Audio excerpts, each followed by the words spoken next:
And we're live. I think. I think. There you go. Okay. Uh-oh. Welcome in, everybody. Hello, Tribe. It's been a while, huh? Also, I found some new assets in the VTuber uh, thing, so I'm using them.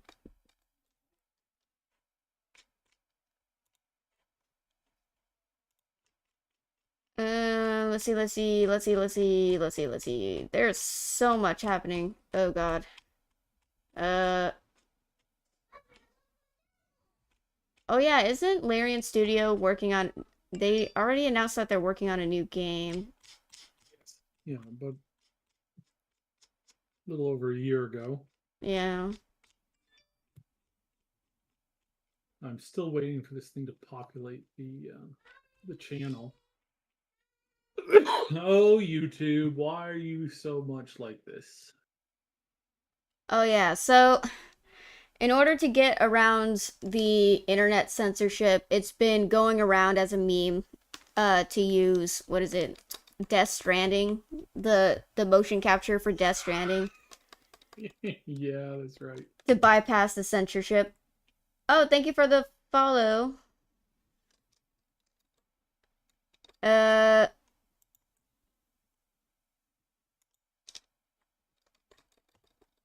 but yeah. Thank you, Lazy Skunk. Hello. Hello, Okel Doc, welcome in. Oh yeah, what was I saw this like thing about like people were doing like a revolution with by changing their profile pic to Clippy. Did you see that? Yes, Clippy. Yes, I did a Clippy shout out the other day, and I think we are definitely. Wait, is your mic coming in? I'm just making sure the audio is Uh, okay. I'm just making sure that the audio is think coming in for you. so. Louis Rossman. Yes, it's coming through. Okay, okay. There we go. All right. Yeah. Clippy. Clippy is the return to people, specifically in this particular case, Microsoft and Adobe. Adobe really kicked it off um, because Adobe went from being a very useful program that anybody could use to it's like, hey, we're going to scan your entire library of images that you have, like that you're working on and images on your computer, and if we find one of them that we don't like, we're just gonna we're just gonna make your life miserable and cancel your account. It's like, wait, what? Like, but it's beyond that. It's like why do I want, like, I don't, like, here's a problem. I don't want an AI reading my Word documents. Like, we're just gonna make your life, like, I just don't. Yeah. Uh Like why, and why even with that, like, why are you designing programs to do that by force? Like, that's the other question. And it's very concerning. It's so concerning. Um and it really drives me crazy because it's like there's a whole bunch of stuff that they're ramming down our throats saying you will use this. Like, I logged into the actual, like, Word document, like a Microsoft Word, like the Microsoft Office Word, not just Microsoft, not just a Word pad, Microsoft Word thing. I could not tell you what half of the buttons do. It looked alien to me, and worse than that, it looked like something out of, like, a microtransaction store. oh boy. Like, just the documents, and like I'm like, who the like, who is this for? Like, why? Like, what? Like, why is this like this? What possible reason could you have to want to use any of this garbage that's just filling the screen? And and I could tell almost immediately that it was, like, really, like, intrusive. like, oh yeah, like we want to use this, like here's this and it just starts popular. Like I use Grammarly, but I use the basic version of Grammarly, and I turn off all of the AI stuff, and I have to do that on a daily basis. I have to be like, no, I do not want to hear what your stupid AI thinks how I should phrase this. Like correct my spelling. That is all. I do not care what how you think. It hates this word. It hates the word clearly, and I'm like, clearly this is extremely annoying to people who like the word. Every time I put it in, it puts a blue line under it. Alright, I'll be back Sir, to fish fillet. sir, clearly is not a word that you should be using more than once in a proper way. It's like, okay, grammar, grammar. You know those types of grammar people, the ones that are typically What the associated hell? with World War II. What? What did my halo was like a black halo and now it's a white halo. How the hell did that happen? What did that happen? What's going on? Oh, hi, humanity. Anyways, I'm supposed to I be see white halos. I'm supposed to be a demon, not have a cute white halo. No, that's not how this works. But anyways, go on. Go on. I just noticed that happened. So yeah, just like seeing this stuff, all this kind of stuff that's thrown at us. Um, like I don't I really do hate like how some documents it's like have this like it's constantly this autofill. I deal with this at work where it's like I'm doing like I'm filling in a document. It's a legal document, and it's like every time I go down to it, it's like, would you like to put the last thing that you put in here? It's like, no, that has absolutely nothing to do with this document. I'm pretty sure that you meant to say this person's name instead of that person's name. It's like, no, again, that is not this document. That was like 5 documents ago. And the fact that it's popping up now is only popping up because I filled triplicates of one of them. And it's like, oh yeah, let's be just autofill all this stuff. And I'm like, no, stop doing this. So it's that's what the Clippy movement is for. Is for people who are just done with all of the extra bloat and all of the extra stuff and all of the extra things, because like if you follow them, if you follow the guides and the suggestions and the auto clicks and all this kind of stuff, it's taking you 3 or 4 times the amount of time to just do the one thing that you're doing. And I like being efficient. I like being quick. I like being efficient. I like being secure. I like doing things correct the first time, not sitting on this not railway, roller coaster of links and hyperlinks. And did you know this? Hey, let me auto populate your work document with a video about some stupid thing. Oh, but we're gonna play an ad before we play you this forced thing. It's like, I'm shocked that anybody gets any work done anymore. And it's coming from these companies that they once made a product like Adobe that was perfect. Well, not perfect, but like it was really good. It's like, here's all the things you can do. Great, cool. Are you going to shove something in my face every 5 seconds to try and get me to click other things that take me on this like roller coaster of stupidity? No. Oh, great, awesome. That was great then. It's a nightmare now. I don't know why anybody puts up with this stuff at all. This is mentally insane. Yeah. I mean, since we're on Adobe, aren't we like I don't know if you uh want to touch on it, but like the what is it? Did you know that they're also taking down on Adobe like what is it? Not safe for work content?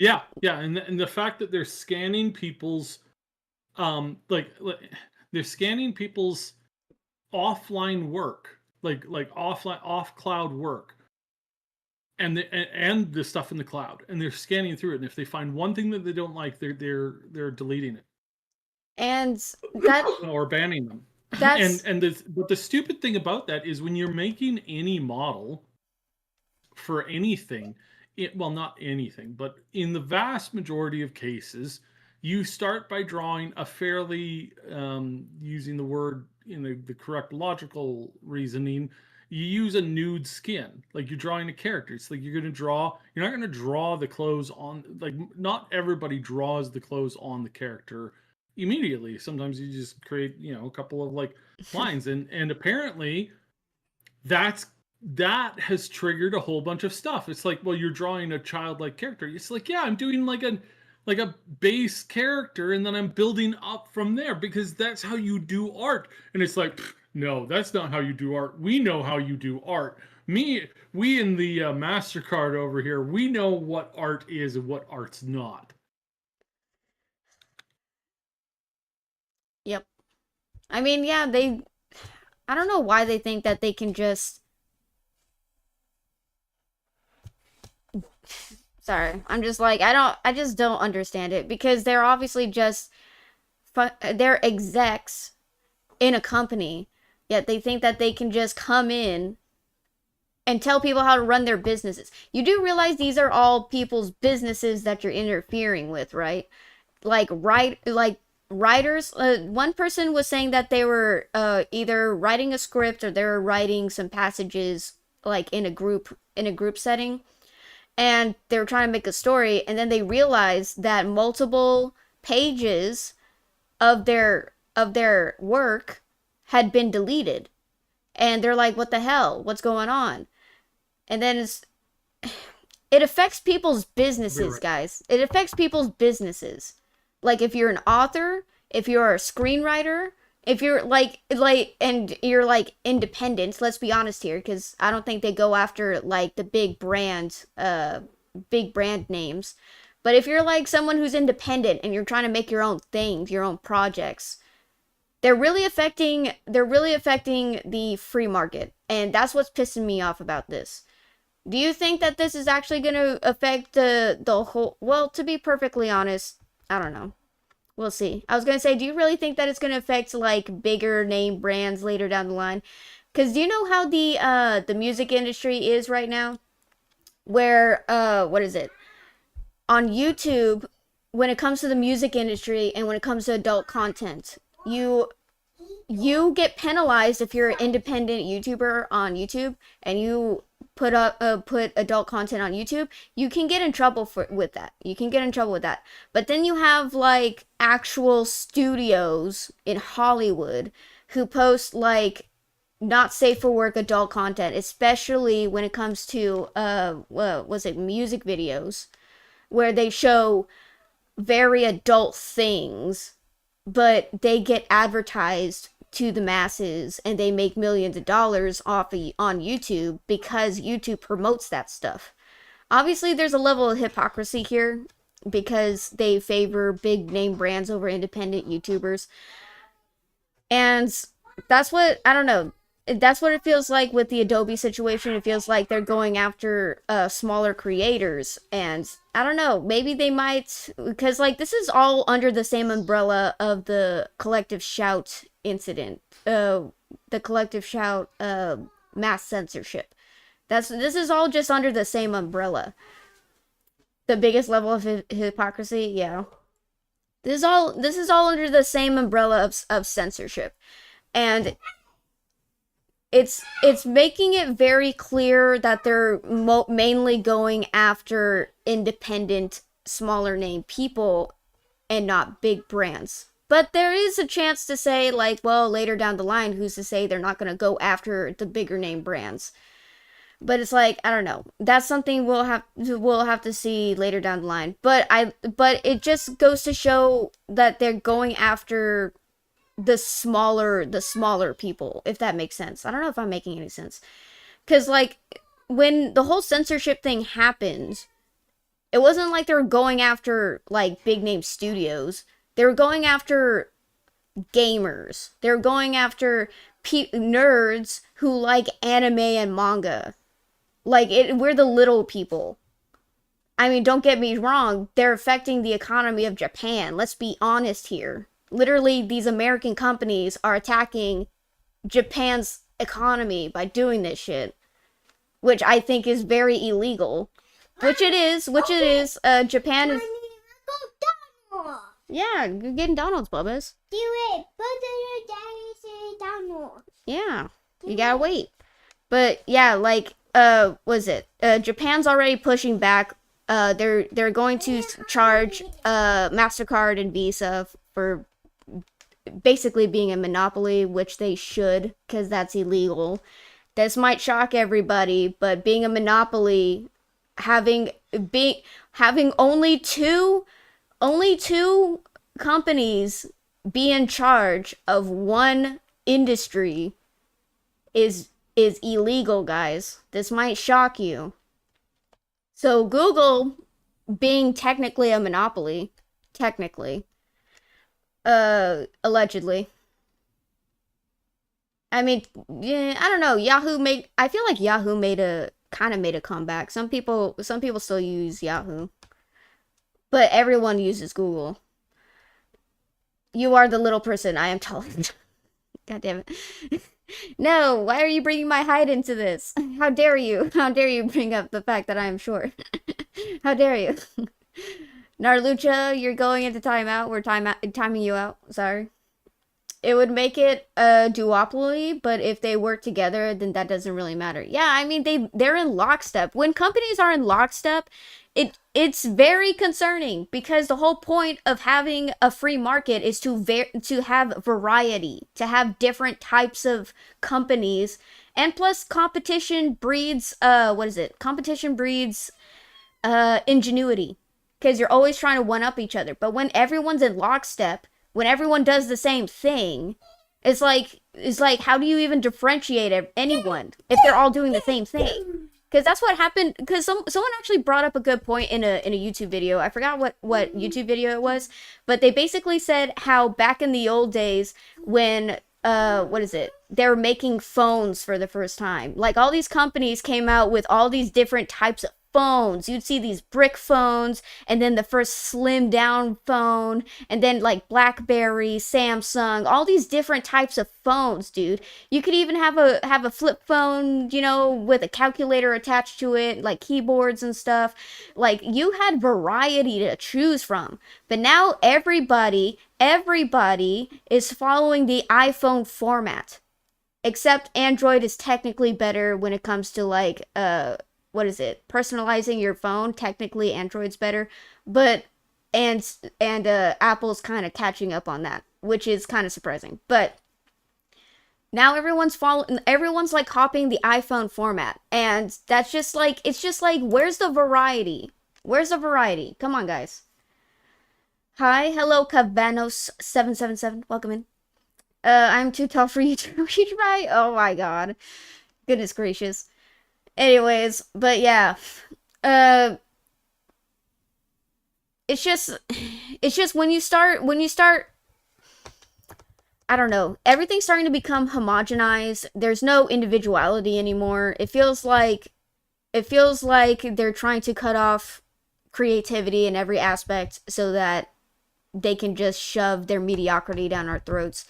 And censorship is just one step into doing that. And yeah, that's why we gotta nip this shit in the bud. We gotta nip it in the bud, guys. We cannot allow this to happen. This is not good. This is not good. Like, we keep harping on it, but it's because it's true. And to be fair, new people come in all the time, so we have to keep reiterating this. But when people start to censor small things, it's never small. Thank you for the hydration check, SoCal Sam. I appreciate it. It's never small. They say it's small, but it never is. First, they start going after the small stuff. Then it slowly starts to snowball into bigger and bigger things. First, they're gonna start censoring anime and manga. Okay, now look what happens. They're starting to censor games. Okay, now they're starting. What are they gonna censor next? Then they're gonna start censoring movies. Then they're gonna start censoring music. Then they're gonna start censoring TV shows and stuff and the like. And then they're gonna start censoring YouTube on even more restrictions on YouTube and what's on the internet, which is what we're seeing now. They're getting a lot of restrictions on the internet. This stuff doesn't stop. They're already pushing our boundaries to see what they can get away with. Already censoring speech. Exactly. They've been trying to push this ever since COVID, guys. They've been pushing censorship ever since COVID happened. They've been towing the line and pushing, well, I can't say towing the line. They've been pushing the goalposts ever since COVID. I mean, don't get me wrong, there have been some censorship issues even before COVID happened, but it really became very apparent. It became very blatant during COVID. They've been trying to censor people for a very long time. That's why we can't allow this to go any further than it has. Because already you can see it happening in the UK. The censorship happening in the UK is outrageous. And the government officials like to harp that they're not the government officials like to harp that they have free speech in the UK when they've been showing time and again that they don't. They don't have free speech in the UK. They get everyone if you say something they do not like in the UK, you get thrown in jail. That's censorship, guys. That's getting rid of your free speech. That is what getting rid of your free speech looks like. If you say something they do not like, and you're just stating an opinion, your opinion, and they don't like it, you get thrown in jail.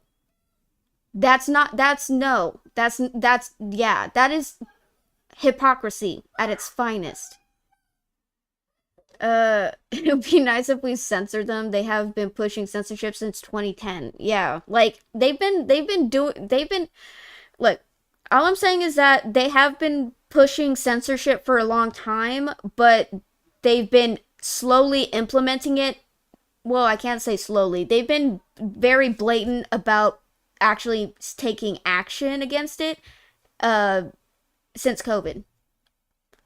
And if you were what, okay, so not a lot of people are privy to this, but during COVID, a lot of people realized there was censorship going on because people would talk back against health officials about like, why do we need a quarantine? How many deaths are, I don't know if are we allowed to talk about this on YouTube anymore? See, that was also part of the censorship. YouTube kept cutting off live streams or kept removing videos talking about COVID.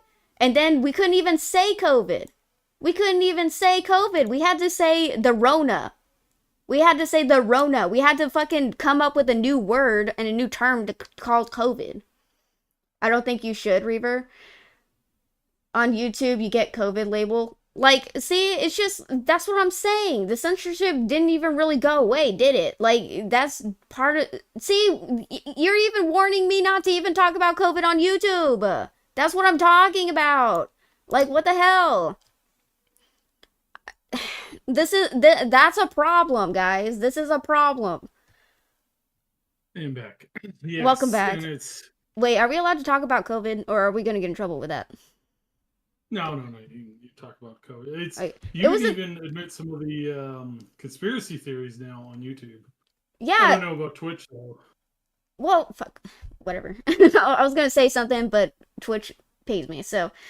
But, like, I have opinions. But anyways, like, during, like, mass censorship was heavily pushed during COVID because, what is it? Officials didn't like people talking back against the quote-unquote experts talking about the COVID, talking about like statistics and stuff, and they're like fear-mongering people and saying how highly dangerous this disease is. We don't know the effects, and then suddenly they're saying, oh, we do know the effects, it's very deadly. And it's like very contradictory information when it first started coming out. Like first they said like we don't know what it's gonna do, then they start saying it's very deadly, only to fucking come out and say that not that many people even died from COVID.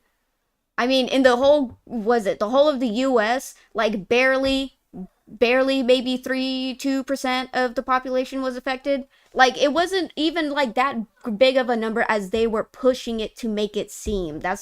I'm not saying that people didn't die from this. That's not what I'm saying. I'm saying that... Oh, lots of people died from it, and a lot of those deaths were, like, just completely stupid. Like... No, like, they were doctoring... In the same building... They were doing that too, but in a couple of cases, so we don't even know what the actual people, we don't even know what the actual numbers is of who died from COVID because they were Well, doctoring yeah, who actually died from COVID. Like because the banks, if you got not the hit, banks, the hospitals got paid more money if one of your primary causes of death was was COVID. You COVID, got yes. paid more money than some other people. So suddenly, every single lung condition was COVID. Every single respiratory issue, COVID. Every single blood or a couple other issues, COVID. And it's because the system was being incentivized to label that the stuff, but then there were other deaths and there were other things that were like really messed up. That like the amount of people that were put into nursing who had active COVID, who were put into nursing homes, sometimes the next door down from a 70, 80, 90-year old with a lung issue that shares the same air filtration system was suddenly like that was happening. And to this day I don't know if anybody's been held accountable for that. I really doubt, sometimes I really doubt that they will be. Yeah, they kept But Okel Doc said every Stebbin death dead COVID, and I was like, yeah, because they're like, oh, it was like a oh god damn it, I had the word in my head now I forgot it, but it was like a preemptive COVID. Like they were like they haven't shown symptoms yet, but they had caught a little small version of it, and then like it's just and then there was this incident where a guy got hit by a bus. He literally got hit by a bus and he died on impact. And then they said, "Oh, he had COVID. It was a COVID death because he had COVID when he got hit." I, I was like, I Jesus saw a Christ, dude. report. I saw a report in my country where a guy got into a terrible motorcycle accident and they labeled his death COVID.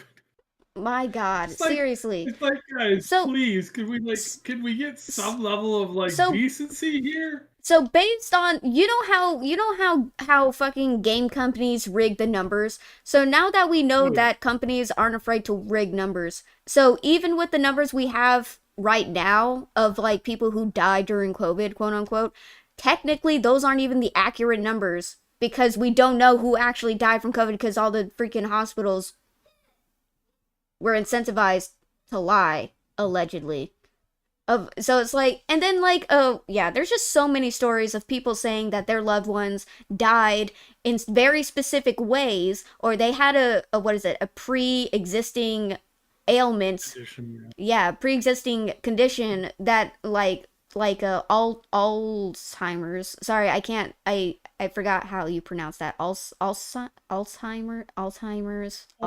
I mean, it's yeah good enough.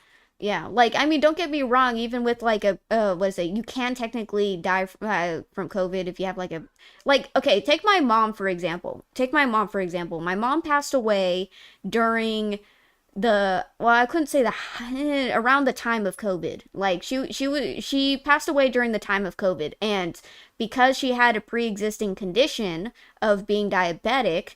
And for those of you who don't know, if you are very extremely diabetic, it is very easy for you to get an infection. And it's very easy for you to get sick. It's very easy for you to, catch colds and stuff. It affects your immune system. And because my mom, or at the time, my dad was sick, and what is it? My dad was sick, and I think he had COVID. And then my mom was laid up in bed, and we assumed that she passed because of COVID. Only, later on, it was found out that she died of ketosis, which is basically a form of diabetic disease. Like she passed away from a diabetic disease. So it had nothing to do with COVID. Just because like my dad had COVID didn't mean my mom passed away from COVID. It's just because you know what I mean? Like that's like they just like to label everything as COVID and it's just like that's not but I know we're getting Because as we know when we look at EA and Ubisoft and all these other companies, it's because when a company finds out how to game a system, and humans do this all the time, if you know how to game a system and take advantage of it and it profits you, humans are going to do it. Period. It doesn't matter what it is. They will just do it because that's all that's interesting to them. And Yeah. so there that is a significant problem in for humans overall. There's so many problems that we do with that. Once we figure out something, we've caused the extinction of species doing this. Just because it's like, hey, we could profit from doing this one thing. Well, let's just do it until all of those things are now gone. And yeah, that's sad and not good at all. But Yeah. it happens. Okel Dog made a good point. He said 20-year virology experts saying something against it losing saying something against COVID during the height of COVID. Uh they ended up losing their license. The experts out Hmm. of uni listened to them. Oof. Damn. Don't say that, Okel. God damn. Don't. The experts out of uni. God damn it. The newly initiated. Fuck. Anyways, but yeah, like basically censorship has been going on for many years. They just people have been fighting back in their own ways. Obviously, with what is it? Elon Musk buying Twitter, now called X, quote unquote, but everyone is fucking Twitter. That was the main thing I had an issue with Elon Musk buying Twitter. I was like, why did you rebrand it? Like, that's just, I thought that was a dumb move. I thought it was a dumb business move. That's my opinion, but yeah, Well, like, I mean, we'll get used to it eventually. I know those kinds of things are dumb and silly and I know. whatnot, and it's because he's It's trying to because make it the everything app. it's just that I think that like rebranding a website that people have been using for almost 10 years now. I don't know how old Twitter is, but suddenly rebranding it after like people have been using it for a very long time, I thought that it's like renaming Netflix. I don't know. It's just kind of dumb to me. Yeah, But because everyone already knows the brand, is already familiar with it, and then suddenly changing it, it's not going to be it's going to be a very big adjustment period. But basically, ever since was it Elon Musk bought Twitter, censorship has been a lot more free speech now. Because during the height of COVID, Twitter was like massively censoring everything. Facebook was censoring everything. YouTube was censoring everything. But then after Elon Musk kind of like put a wedge in there with the misinformation and with the I was gonna say dogma of like following the experts, people have been now basically fighting back against it. It's just like that's all it takes. It just takes one person to stand up against all the BSery, and then people start to realize, oh, we're not alone in this. Oh, so yeah, we feel valid in what we're feeling. Like, because a lot of people felt alone in the fact that the censorship was getting out of hand. But once Elon Musk basically made it more available of people to share their opinions more freely, it became very people realized, oh, I'm not in the minority. Most of us actually hate censorship, and it's like, yeah, yeah, that's no duh. Like, we're Americans. I mean, we have the fucking freedom of speech and stuff, and in our laws and stuff. So it's like, they hate overreaching governmental control. I mean, yeah, that was the whole point of how America even started, was like we were trying to separate from tyrannical Britain. I mean, technically that's how most countries started. Was like they freed themselves from Britain's reign. But yeah, like yeah, it's just so crazy. It confounds me that even with this massive pushback, like majority of people don't like censorship, but for some reason these companies still think that they can still do this. They're like, oh, this just goes to show how much they think the masses are stupid. It just goes to show that they don't respect the masses at all, and they think that we're actual idiots. And it's like, wow, okay. Anyways, I was gonna get into a huge rant, but I don't wanna go that far into it. But basically people are starting to fight back against it. Speaking of fighting back, apparently, the what is it? The government has officially stepped in, to stop payment processors, from what is it? Taking people's money away. So recently, In the basically, president yeah. So of the United it's a bit. States Mhm. signed an executive order to basically like freedom, like the right, like payment right act or something like that. I don't know, but So I don't know where. it makes it so that the banks and payment processors cannot pick and choose what they want to do. If the product that somebody is buying is legal and their cash is good, the buyer, then there is legally nothing else that they can add, demand, change. So this cancels everything that Visa and Mastercard did over the last like couple of weeks. So This will make that illegal and open them up to not only being sued by the users, but getting sued um, by the actual like government, and potentially getting their like, imagine if Mastercard was like fined, imagine if they were fined $3,000 for every single transaction that they did, or that they denied over the course of like the past like month. It's like yeah, they would lose hundreds of billions of dollars just yeah, literally overnight, and they would open themselves to liable. So this is huge. This like is literally the Orange Man coming in and saving the future of. I think I kid.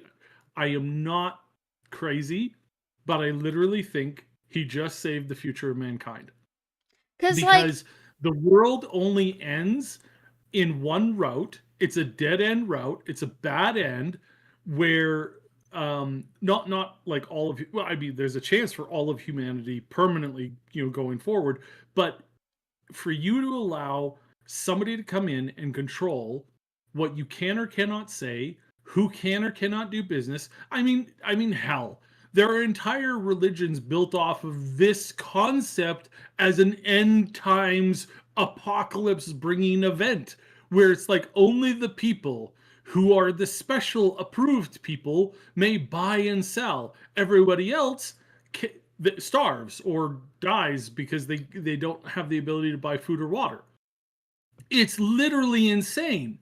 It is literally the cornerstone of many, not just one, uh, concepts of Ragnarok, of like, okay, end times is here once the big banker people are attached to the government people, and they tell you who can buy what and who can't buy what, and it's based entirely off of some kind of purity test by that particular regime. It's like that's world ending. People don't understand. If you give, I don't know, let's say there's a big Asian country that's one of the biggest countries in the world, and say for argument's sake they put up thousands of video cameras per square mile, and they record everything that you do, and they create this thing called the social credit um, review program, and anything you do that's deemed not to be acceptable by the state, you're punished for. You don't have the ability to get onto a train. You don't have the ability to buy food. You get harassed everywhere you go by the thugs of the regime, until you end up doing something that they can say, "Ah, you're a lawbreaker." They throw you in prison, and then they harvest your organs. That nightmare scenario, if it goes global, that's just the end of humanity. You end up creating this like hyper level of people who only follow orders, who can't think for themselves. The next step after that, it just teeters into this dystopian level of insanity, where where only the people who follow orders, technology ends up regressing to the point where everything breaks. And then once everything breaks, then it's pandemonium and people go insane, and we're lucky if we get reset back to caveman times. We're lucky if that happens. And in the meantime, for the next 10,000 years, we have nothing watching space. We have nothing preventing massive radiation comets and radiation storms to destroy the planet. It's like great, that's really good. You absolute clowns. And people go, come on, that's a big stretch from video games about Wincest to this, like come on, like this is a little bit ridiculous. And the answer to that is no, it's not. No, it's not. No, it's not. No, it's not. No, it's not. No, it's not. It's always this one step. What did they say in England? They're like, oh, it's about protecting children. We're going to protect the children, and also watch out for anybody who's saying something that we don't like. Okay, so your special super task force, is that catching They have that in predators the and UK. They have a special task force for what you yeah, say no, wrong on the internet. not for protecting children, but instead for focusing on anybody who disagrees with the government. Yeah. Again, The that level children of the insanity. children don't disagree with the government. It's the adults. It's the adults. Right, right. So it's like that level of insanity is Protect is the so kids with insane. credit It's cards. so criterionistic. God damn it. Oh, Sorry. so yeah. So I am so thankful. I am so very, very thankful for a certain Mr. Man in the White House right now. I am shocked and astounded, I mean, they kind of, completely and totally. like I said, Yeah. like I keep saying, they kind of shot themselves in the foot because they're affecting people's economies. These are Mhm. these are these are companies who are affecting countries' economies. This is serious, guys. This is serious. Now, it feels like I'm being hyperbolic, especially when it's talking about gamers, anime, and manga, but really I'm not. The fact that these companies think that they can do this at all is very concerning. Like for real. It's just I'm just glad that they just shot themselves in the foot because they thought they could do this. And when you start messing with what is it? Big Daddy government's money, that's when things happen. That's when they start actually implementing laws so you don't do that. So, yeah, they shot themselves in the foot. They're just showing a very they're showing their hand doing this. They're showing that they have too much power. And the government's like, no, no, no, no, no, no, no, no, no. Yeah, we're not playing this game. We're not playing this game. And now, what is it? Right now, it's an executive order, but I think Asmongold It'll, said, it'll take it. Yeah, it'll yeah, take a few months to get into the system. There will be some.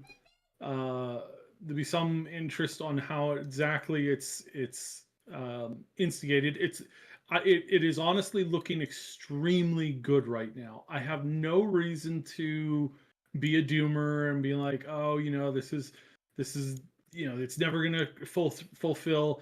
I think the insanity of the situation is, and it has always been this way, where it's like, now this is there are people in the government right now. You can argue about how many of them and in which particular positions these people are good, but there are some people who get this, and as crazy as Elon Musk can be from time to time, the the concept of the idea of freedom of speech is so important. You have to be able to mock everything. And sure, there's a lot of things I don't want to have mocked. Like there's certain beliefs and ideas that I like. I say as much as you want. I know Santa exists. I've met him. He's a nice guy.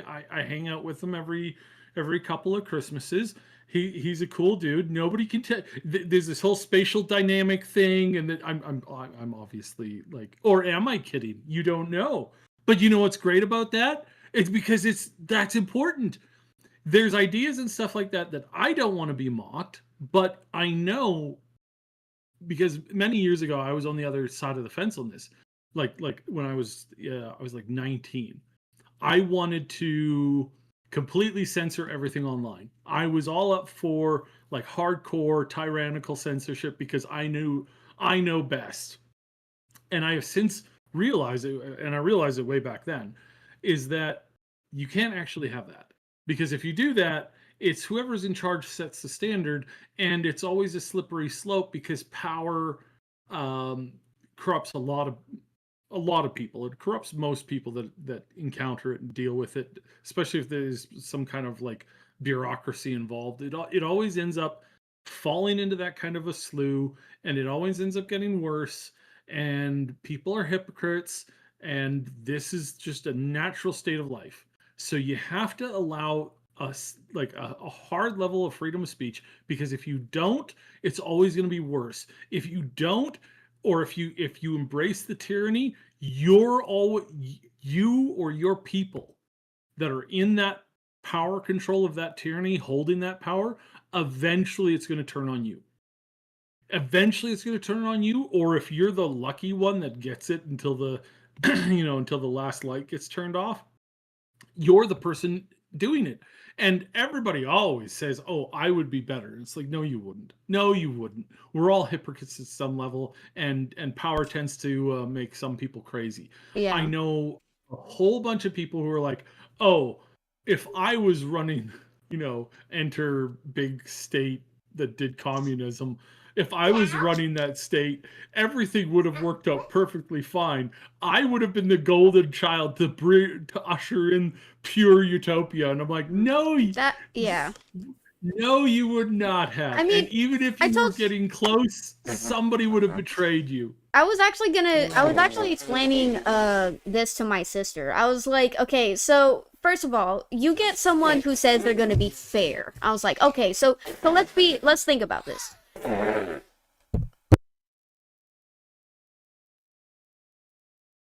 So I was explaining it to my sister. I was like, okay, so you get someone in power who said he's going to be fair about everything. Okay, and then you believe him. Okay, and what if he is? Okay, yeah, okay. First person in line, he's fair. He's fair. All right.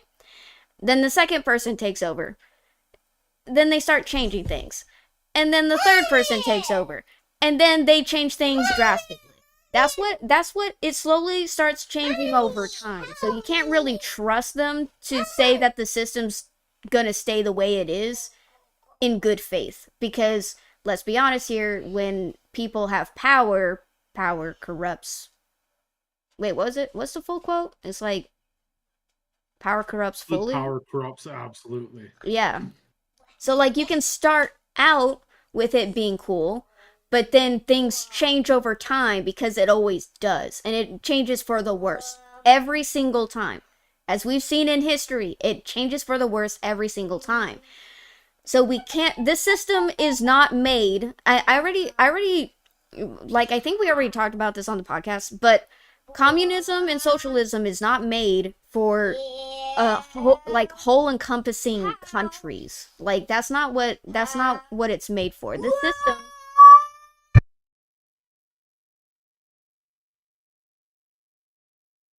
but like the system itself is supposed to it's not supposed to encompass a whole country, but it can be was it it can be used in like smaller village settings because you can in a small village setting you can hold each other accountable. But when you have a whole government system controlling everything, Yeah.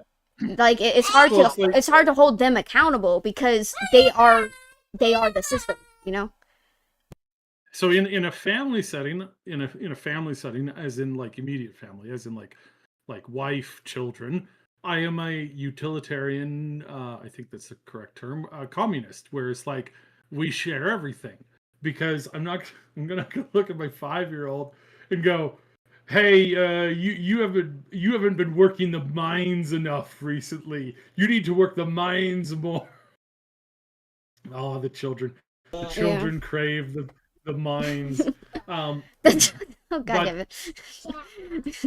that yeah. But I I'm not going to that's not something that's something that I think logically to me it makes sense to do that, and it makes sense to help people. And then with my family, I'm fairly socialist, where I've had some family members run on hard times, and dig into my pockets and give what I can, and help. Sometimes to the point where it hurts. I've had that happen a few times, and Yeah. again, that's fine, because that's part of that process of family and whatnot. Yeah. Um, so yeah, it's like and then as you get bigger, the less control and the more free speech you want. Yeah, I'm not a free speech absolutist when it comes um, to my terrible 2-year-old who is screaming on a plane. It's like that's not fun for anybody. Now, I said 2-year-old because babies can't really control when they scream and cry, right? Like Yeah. it's kind of an obvious thing, right?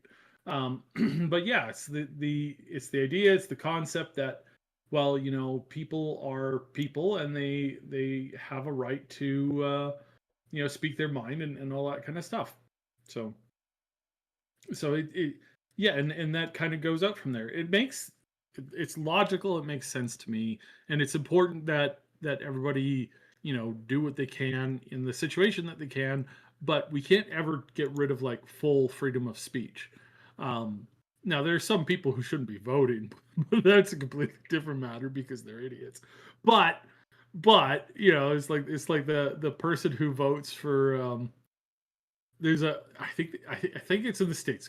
I might be wrong on this, but I'm pretty sure that there's a what do they call it, like a militaristic um it's a militaristic organization that wants to end all human life, or just in some cases like pure all life everywhere. Like they're diehard um eco something something The supremacists or something like that. Freemasons? The No, Freemasons? no, no, The no, Illuminati? no. No, it's like these people are Bro, like thank you, they bro.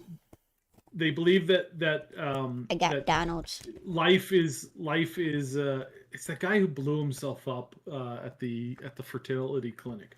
It's like they believe that all life is pain, so therefore the most logical thing to do would be to poison the entire planet, turn us into a dead rock, and then like nuke ourselves. Hedonists. Wait, It's like, what? No, wait, what? no, no, definitely not hedonists. No, Oh. that's completely That's different. that's something completely different. But it's along that same line of thinking, where it's like they believe that everything and everyone should cease to exist because they're crazy like that. So Nihilist? I don't think we should. Yeah, No, nihilist. like no, it's some like Eat, eat the it's re- eco something, but eco they're like terrorist. anti-life. Eco They're terrorist. yeah, but not like an eco terrorist. It's like, but yeah, it's like they believe and they want there to be no existence of life anywhere in the future anywhere. They Eco believe that supremacist. all life needs to be exterminated. Not eco supremacists. It's like counter. Like it's like I'm forget what they're called. They're crazy people. They shouldn't be allowed to vote because they're voting for they want to die. You ever see that clip? You ever see that Onion article about the future, and like the president is building this machine that will kill and destroy everything on the planet, and everybody's like, he's been promising to kill us all for like 6 years now. We voted him in so that we could all die. I don't understand why this is so hard. Like God, it's a really funny skit. That concept of like life is terrible, therefore I want Oh everybody to yeah, die because isn't that a gag about how politicians promise you stuff but they never actually go through with yeah, it? yeah, yeah, right, because it's the same thing. It's like was he ever going to allow the individuals to his constituents to kill themselves? No, because he doesn't want, like, he wants the power, right? So it's like Yeah. that level of craziness, yeah. But that concept is really, I wouldn't No. call it accurate. It is insane because it's insane, but it's it's No. crazy like that because there's some level of truth to, like, some people out there that are like that, and it's like Now, you don't want to deal with those kinds of people. now this reminded me, but I forgot what country it was. I don't know if it's Germany or France or whatever, but they were having an election recently, or was it like like a couple of months ago? I don't know. They were having an election, and they labeled. Okay, let's use American terms for this so people can understand. So you know how Americans have Democrats and Republicans as parties? Well, this country labeled the opposing party as a terrorist group, effectively meaning that they get banned out of the election. I don't know why, but that reminded me of that. I was like, Yeah, well, I mean, it's pretty scarily accurate. And yeah, it's like, well, what do you do about that? Like, that's the other thing. It's like, well, what do you do about that? you'd Because think that's insane. you'd think that that stuff would be illegal, but they make the rules, I guess. What were we talking about again?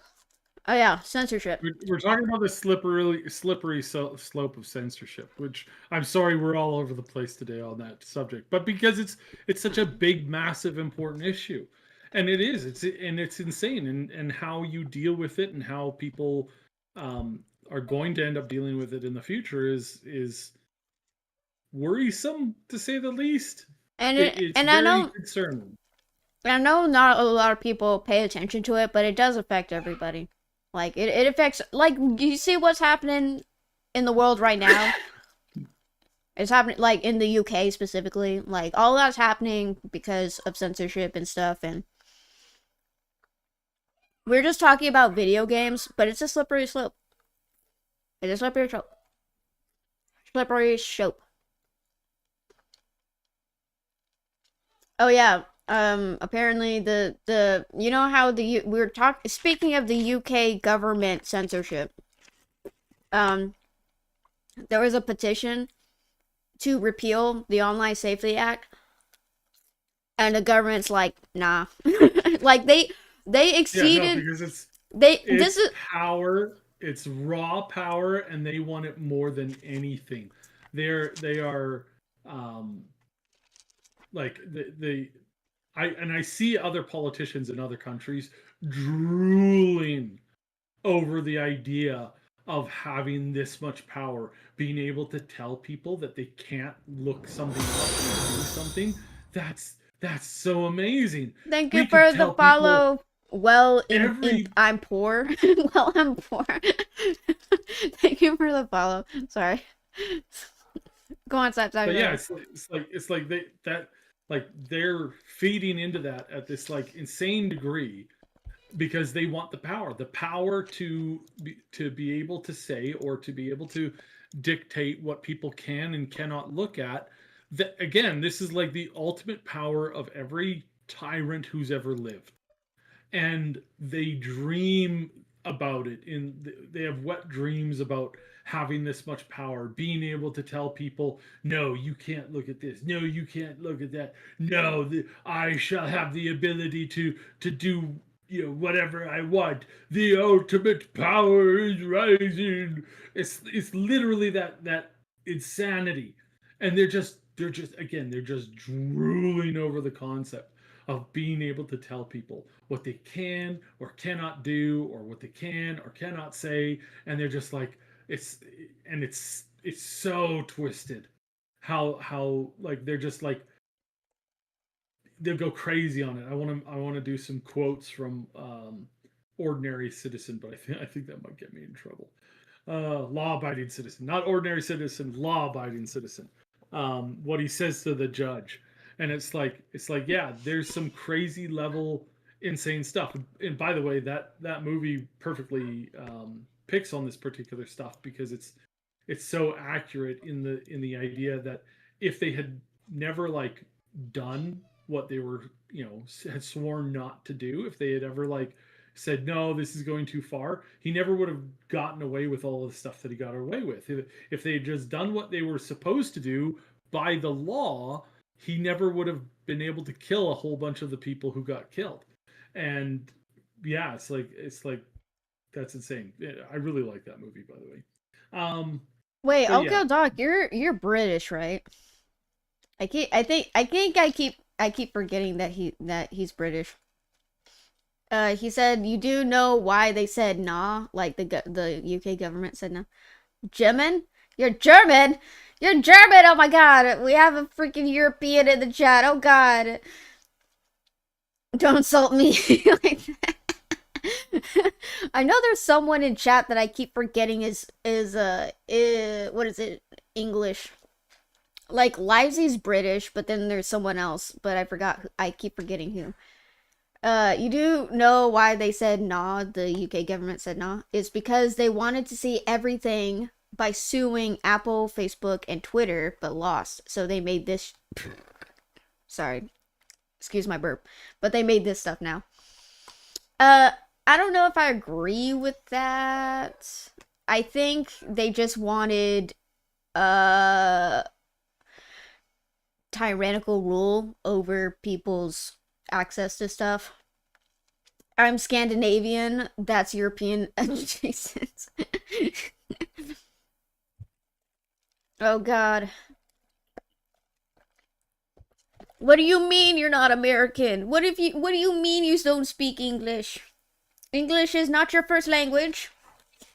What do you mean? Oh god.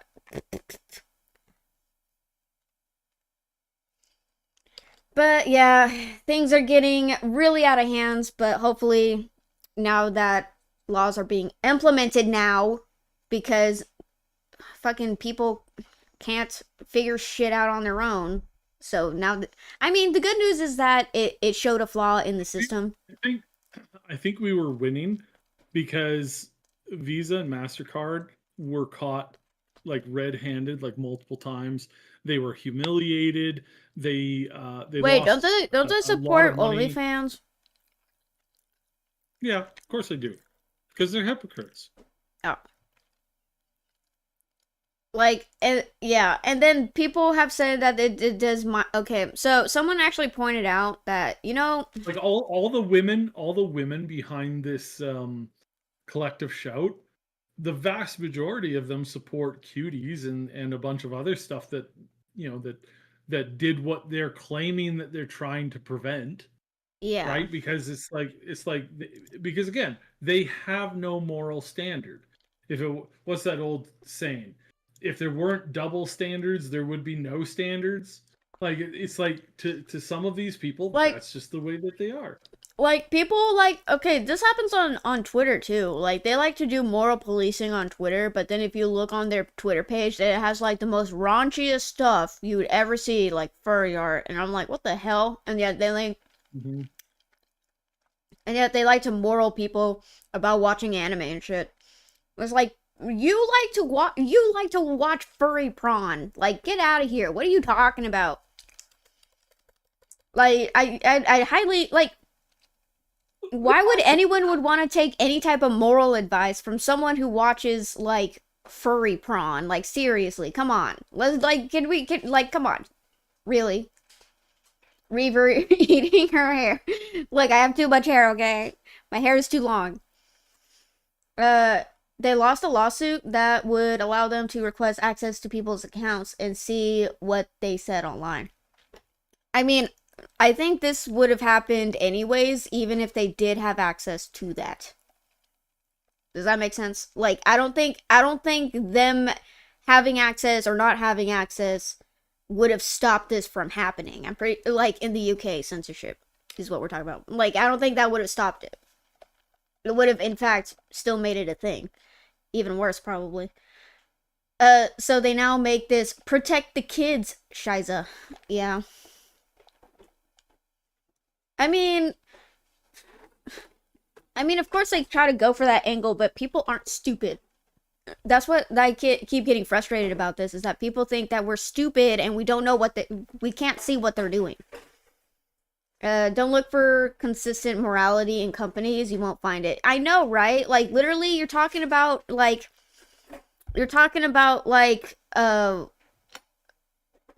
is it, Google and, like, Apple are, like, did you think that they have their resources are ethnical resources? I don't know what I'm going for that. Ethical, ethical, Ethical. ethical resources. Yeah, Ethnically resources. That's a ethnically. different thing. That's going back a little bit to the South, Tom, if you know what I mean. Ethical resources. Like, there's child labor in certain countries that certain companies still use today. I'm just saying. And, like, don't even act like this also doesn't affect the gaming industry. You do realize that they outsource. Mommy, look. Ooh, it's a gummy. No. Yeah, it's a gummy worm. No, Mommy, look. It's Like, ball. Slavarada too. people. Yeah, that's still a thing. People think that went away. It never did. people. It's still around today. But What? it's a big ball. Yeah, it's purple. Purple. But yeah, like Mommy, what is it? The gaming industry, what is it? Outsources labor to foreign countries, like coding and stuff. Purple. God damn it. Yeah, there's been a lot of that. Like, why do you think most AAA companies, what is it? Especially Ubisoft, like, outsources to foreign countries. Why do you think their programming and stuff is so awful? Oh shit. Is because they outsource it for, like, so they don't pay that much.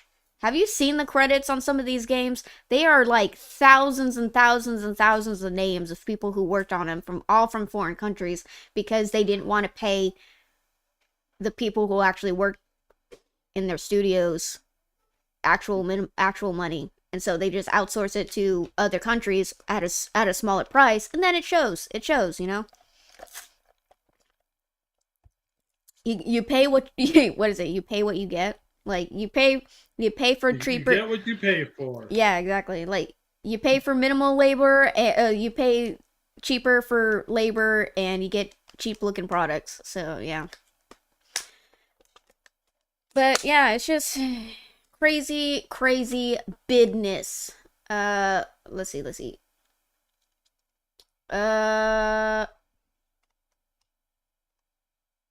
Oh yeah, apparently Sony sues Tencent for allegedly ripping off Horizon video games.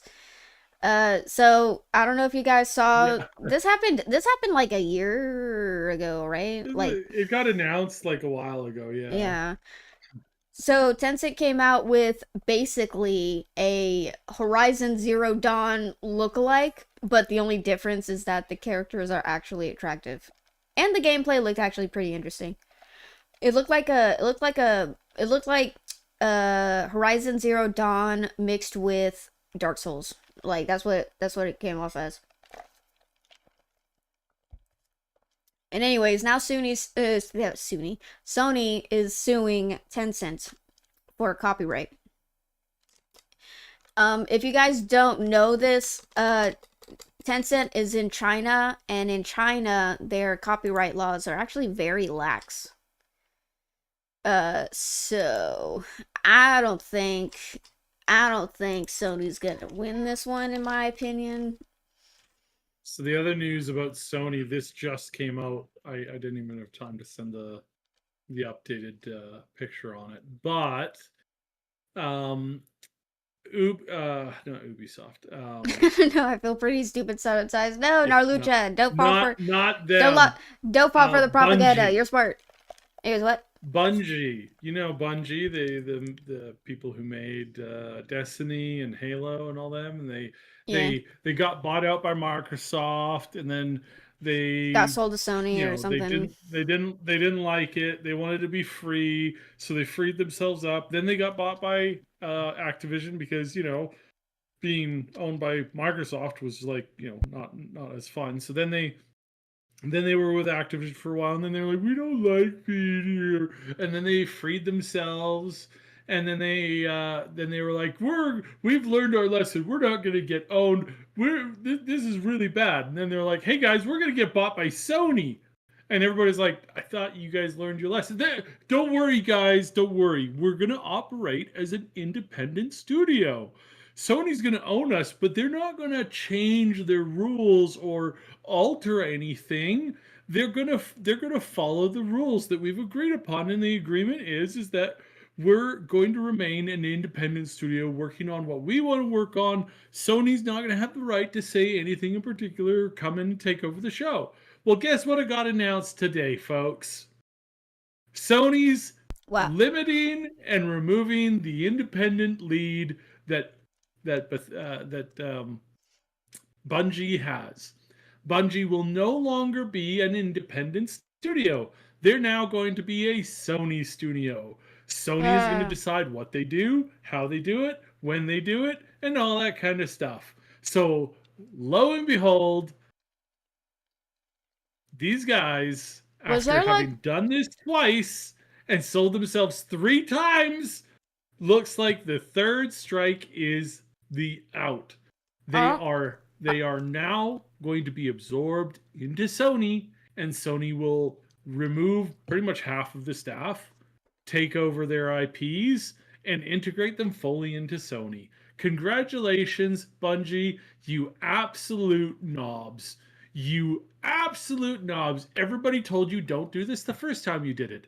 Then don't do it the second time that you did it. And then third time's, well, third Sony time's a didn't charm. come in, talking. They came in and the beatboxes were going, I'm not going to do the rap, but yeah,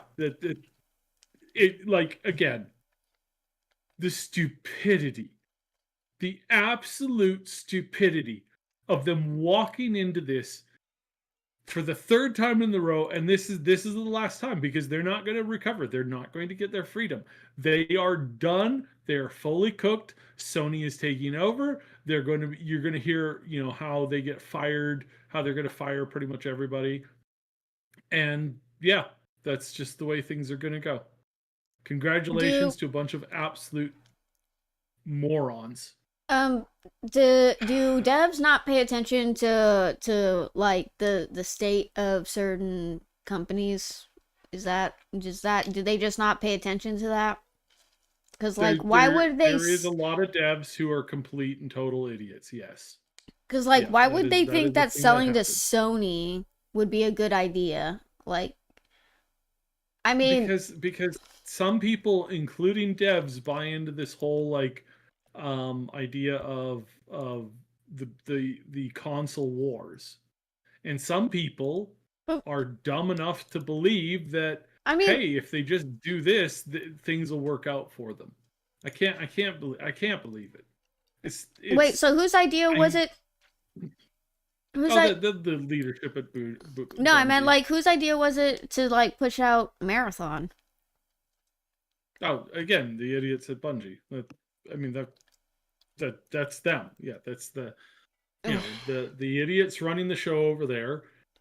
I mean, you go, what kind of an idiot launches, this is the funny thing about this, is you can do this 2 ways. It's like, what kind of an idiot thought that jumping in bed with Sony was going to be a good thing? Well, the same idiots who put out Marathon and thought that it was a good thing.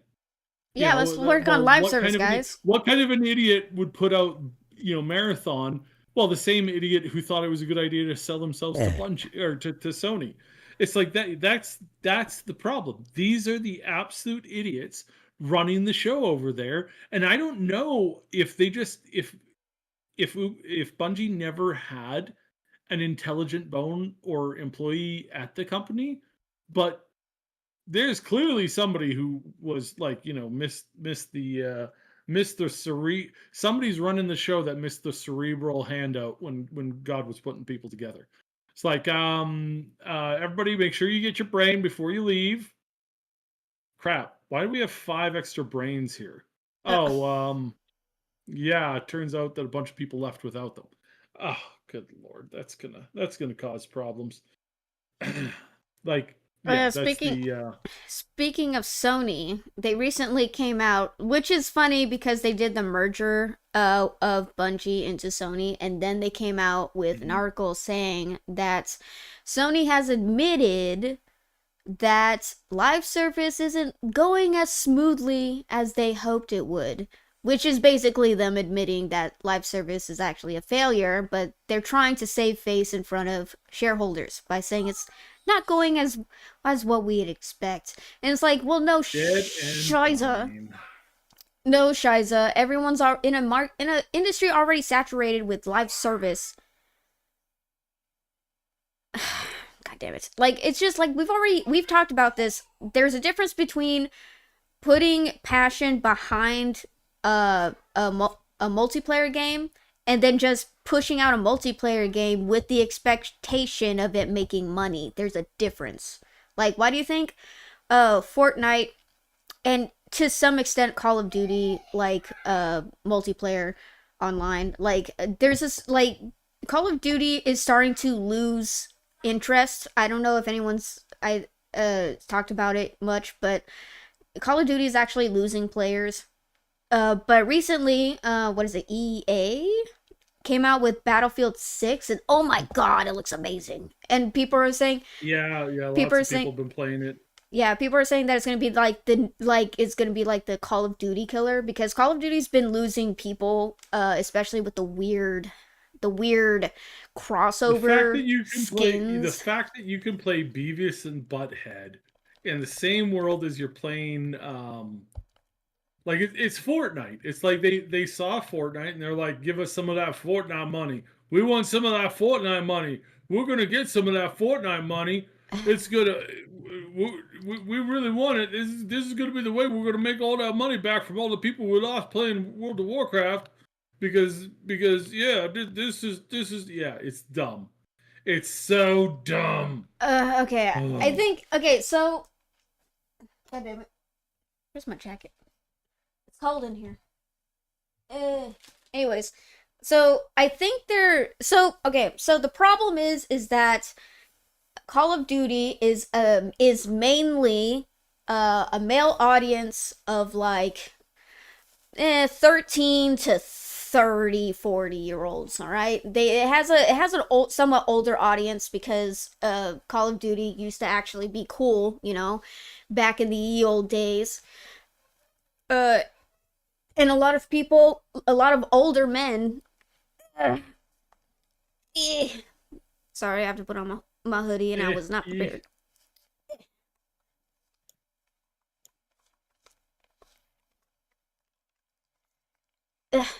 Sorry, what But did you yeah, say? I get Yeah, it's like I get what you're these are saying. Yeah. these are older generation dudes, right? And then you're coming out with skins, and it's obvious that they're trying to follow the Fortnite. They're like, okay, we're losing the old guard, we're losing the older audience. What can we do to supplement that?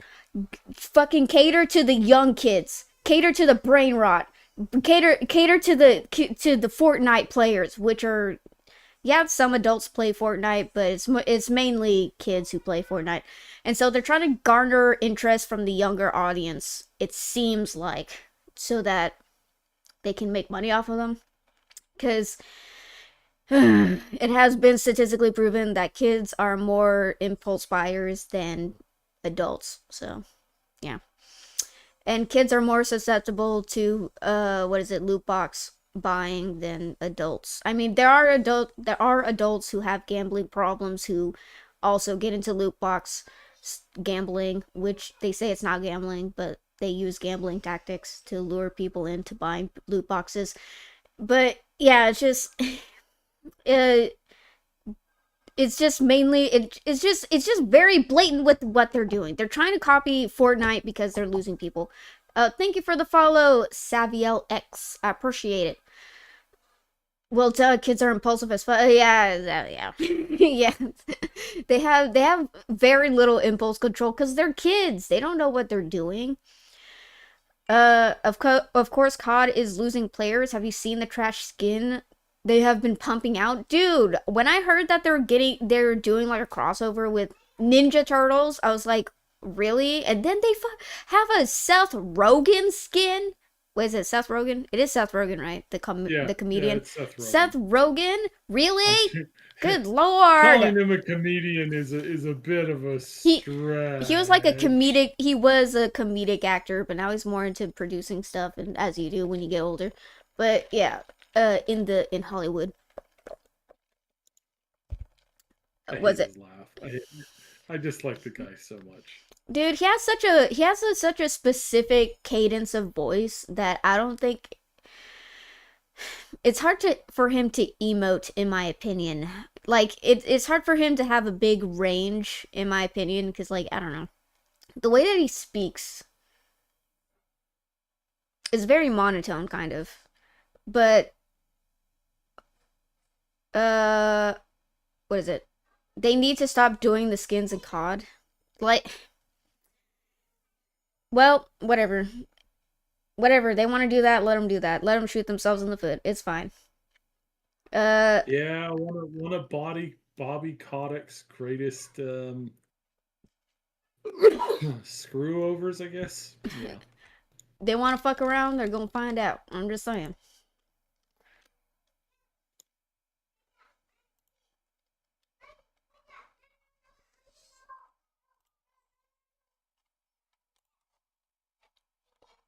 All right. Wait. What are we talking? What are we talking about? We said Sony, and then yeah, live service fucking sucks. Okay. Or at least everyone jumping on the live service bandwagon to make a quick buck was probably not the smartest move.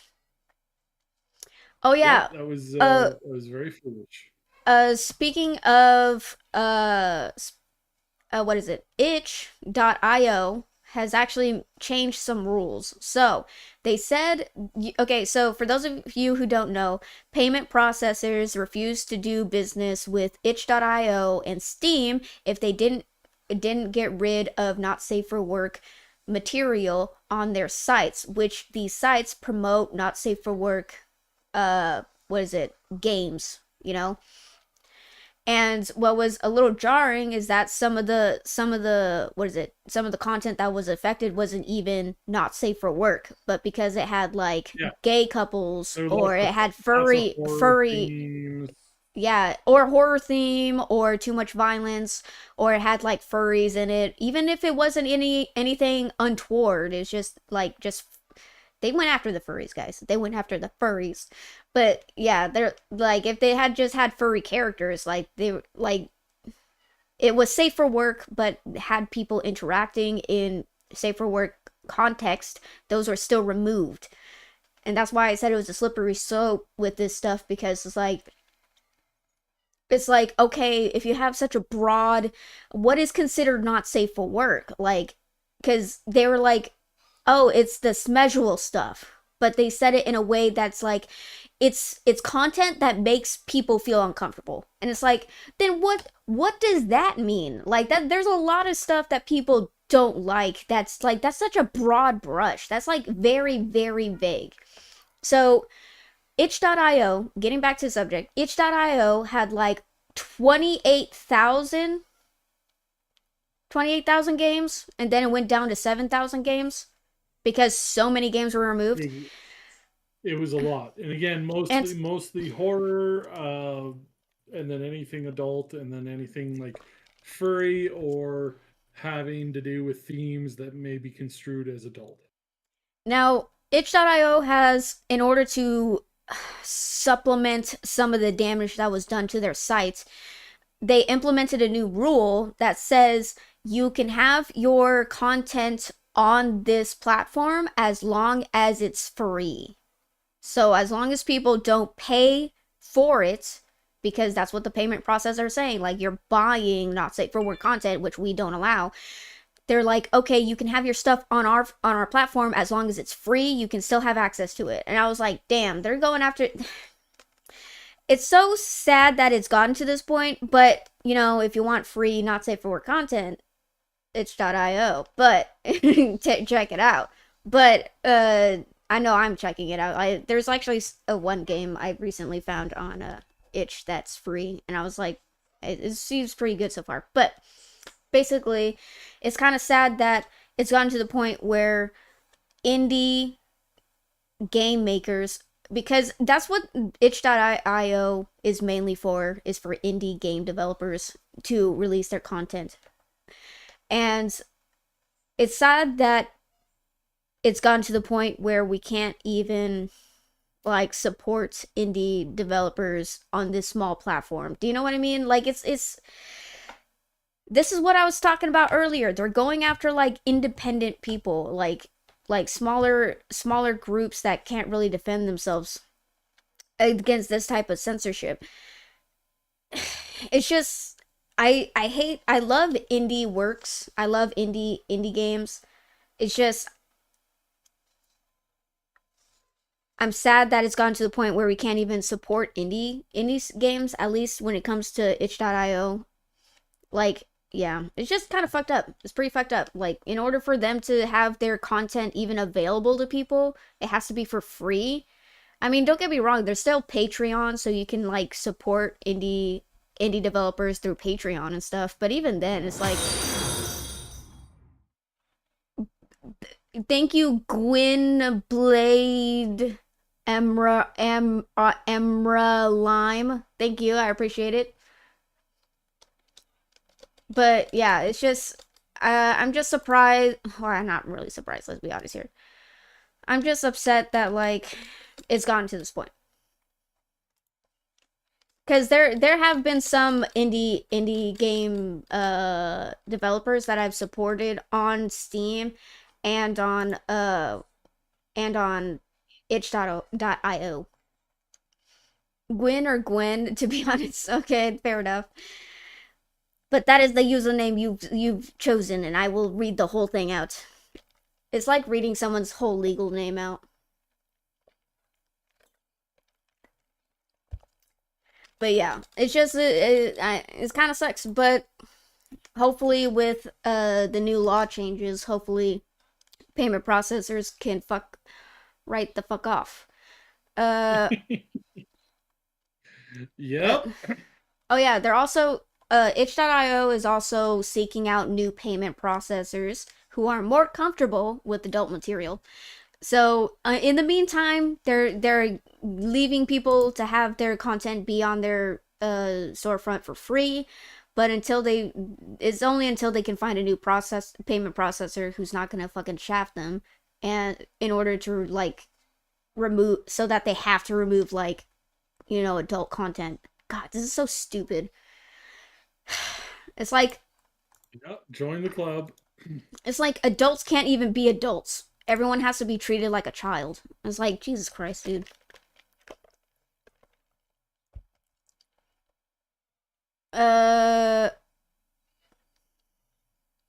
What's this about Sega's secret report? Sega leaked all their financials? I didn't hear about that. I heard there were a couple other leaks. Blizzard accidentally ended up leaking a bunch of stuff on themselves. I didn't Because consent to this. That's what happens when you fire so many people. Look, that's what happens when you follow me. I read out your whole username, okay? That's the username you have decided to go by, and that is the username I will call you by at the start of this, until you tell me otherwise. So technically, you did consent to this. So, what about Sega's secret report? Wait, what about their financials? Wait, what's going on with financials and stuff? Other than I know that companies are losing money because they're not making the money back that they spend on their crappy games. Yes, they leaked their numbers on sold units of games. Is that a good thing or a bad thing? Wait, did Sega... It surmises a bad thing because they wouldn't be upset about it if they leaked it and it was all good news. Wait, Sega as in like the Sonic games, Sega? Well, they mostly publish other games nowadays. I'm gonna look up. Like, what else have they been involved in? Lots. They're more of a publisher these days than anything Sega... else, and the majority of their stuff isn't their own. Demon Slayer. I'd imagine that didn't really sell. I mean, I probably sold well in Japan, but Like a Demon Dragon, Slayer? No, it's like Demon Slayer. I think it probably made a Persona lot of money. I don't know 5. if it made all the money, but I know that it probably It made a lot made, of money. yeah, I think it made decent money. That was in 2020. Oh, that was back. Oh, the Demon Slayer game came out in 2021. Never mind. Well, I don't know. They still support games. But recent games is Like a Pirate, Like a Dragon, the pirate game. Persona 5, the Which was Phantom, apparently amazing. and then 2 Points Museum. They don't have a lot of on their roster. Like a Dragon, Infinite Wealth, that came in 2024. Sonic. Okay, I can see what's going wrong with this. Sonic Shadow Generation, I think it says. That's not a lot. They didn't release a lot of games. I mean, these are popular titles, but I don't think that's enough to make up their losses. Personally. Yes, what is it? Oh, so you're like the government trying to screw me over on a technicality. Got it. So is the government actually doing something on this transaction shit? Yeah, they actually, what is it? The president, at least in America, the president recently signed a executive order to basically force payment processors to what is it? To allow payment transactions that are legal. It's to prevent anybody It, from like controlling or dictating what you can or cannot buy or pay. yeah, like what is it? The wording is very specific. So when the payment processors were doing the censorship BS, they said it's because of like brand risk, but they didn't say brand risk. They said something risk. I forgot what the other term Yeah, was. it was brand risk. Yeah, they said That's what they called it. yeah, they said they said it was brand risk, and because it's a brand risk, they won't allow not safe for work content. Well, the government is like, well, you should focus on risk analysis, which is basically just them focusing on was it as risk analysis is basically is like is monetary problems. They're like, if something is going to affect the transaction, if something's going to affect the what is it, the I wouldn't say economy, but it's like what is it, risk analysis and brand risk are two different things. Risk analysis focuses more on the numbers and transactions, and they're basically saying stop focusing on people's feelings and get back to data analysis. That's it. All you need to focus on is processing payments. That's it. No one cares about you wanting to look good in it to the masses. No one fucking cares about that. Go back to fucking risk analysis and data collecting and shit like that. The whatever banks do, you know? Do you know what I mean? So that's what the executive order is forcing them to do. They're like, stop thinking about brand risk or anything pertaining to that, because they were basically trying to cover everything in the executive order. They're like, anything pertaining to brand risk and or whatever like vague term they want to use to fucking try to, you know, get around the legalese. It's all legalese bullshit. But basically the what is it? The executive order was trying to cover every fucking term they'll try to use to get around it while using legalese. They're like, stop focusing on brand risk and only focus on processing payments. That's all you need to focus on. That is all your business is even fucking supposed to do. Like, it's not trying to sell you a product. They're not, I mean, don't get me wrong, they are trying to sell you their card, their business, but they're like, your business is to fucking process payments and to make sure that banks function with the payments and would coincide with fucking people buying shit. Like, that's all you have to focus on. Who the fuck cares if you have a good reputation or not? That's not what your business is for. That's not, you're not a marketing agency. Like I don't know. Maybe I'm not understanding how all this shit works, but I don't fucking want MasterCard or Visa to fucking tell me what I can and cannot buy. They were showing numbers to investors to get more money, and it was showing how some games are more popular than others, and it was this is talking about the Sega stuff. They were showing numbers to investors to get more money, and it was showing how some games are more popular than others, and it was alienating with what people were telling them. Oh, so you're saying that it came to light that they were lying about their sales? Okay. I mean, duh, we all knew that. Everyone, like, especially it was more prominent with Ubisoft because Ubisoft likes to lie and say, oh, so Assassin's Creed Shadows sold so well, guys. It sold so many units. Sounds noteworthy, but I'll be skeptical about it for now. You know, fair enough. Sounds like you're just a gooner. I'm not a gooner. I mean, I'm not a pervert. I'm not a no. I'm not a gooner. You can't say that. Yeah, they were PC is not a big market. Then they started to sell on PC and the numbers dude, for real. Yeah, that's so dumb. That's so dumb. Like, that's why God damn it. Ooh, everyone's been saying exclusivity was stupid. Everyone kept saying that, but fucking companies kept digging in their heels and they were like, what do the customers know? Customers don't know what they want. They don't just, what do you mean sell on PC? Like, not be exclusive? What are you talking about? And then look what's happening. Sony is starting to be more, what is it? Sony's not going to be exclusive anymore. Fucking Nintendo refuses to fucking not be exclusive. And they're starting to lose. They're fucking, in my opinion, is it me or is Nintendo like really losing their reputation right now? Cause like, Yeah, I don't think Nintendo's doing a good job. Like they are starting to lose it for sure.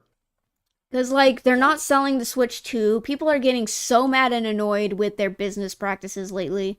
It's getting crazy. And then they still refuse. Like, dude, recently, okay, you know, we're talking about Nintendo.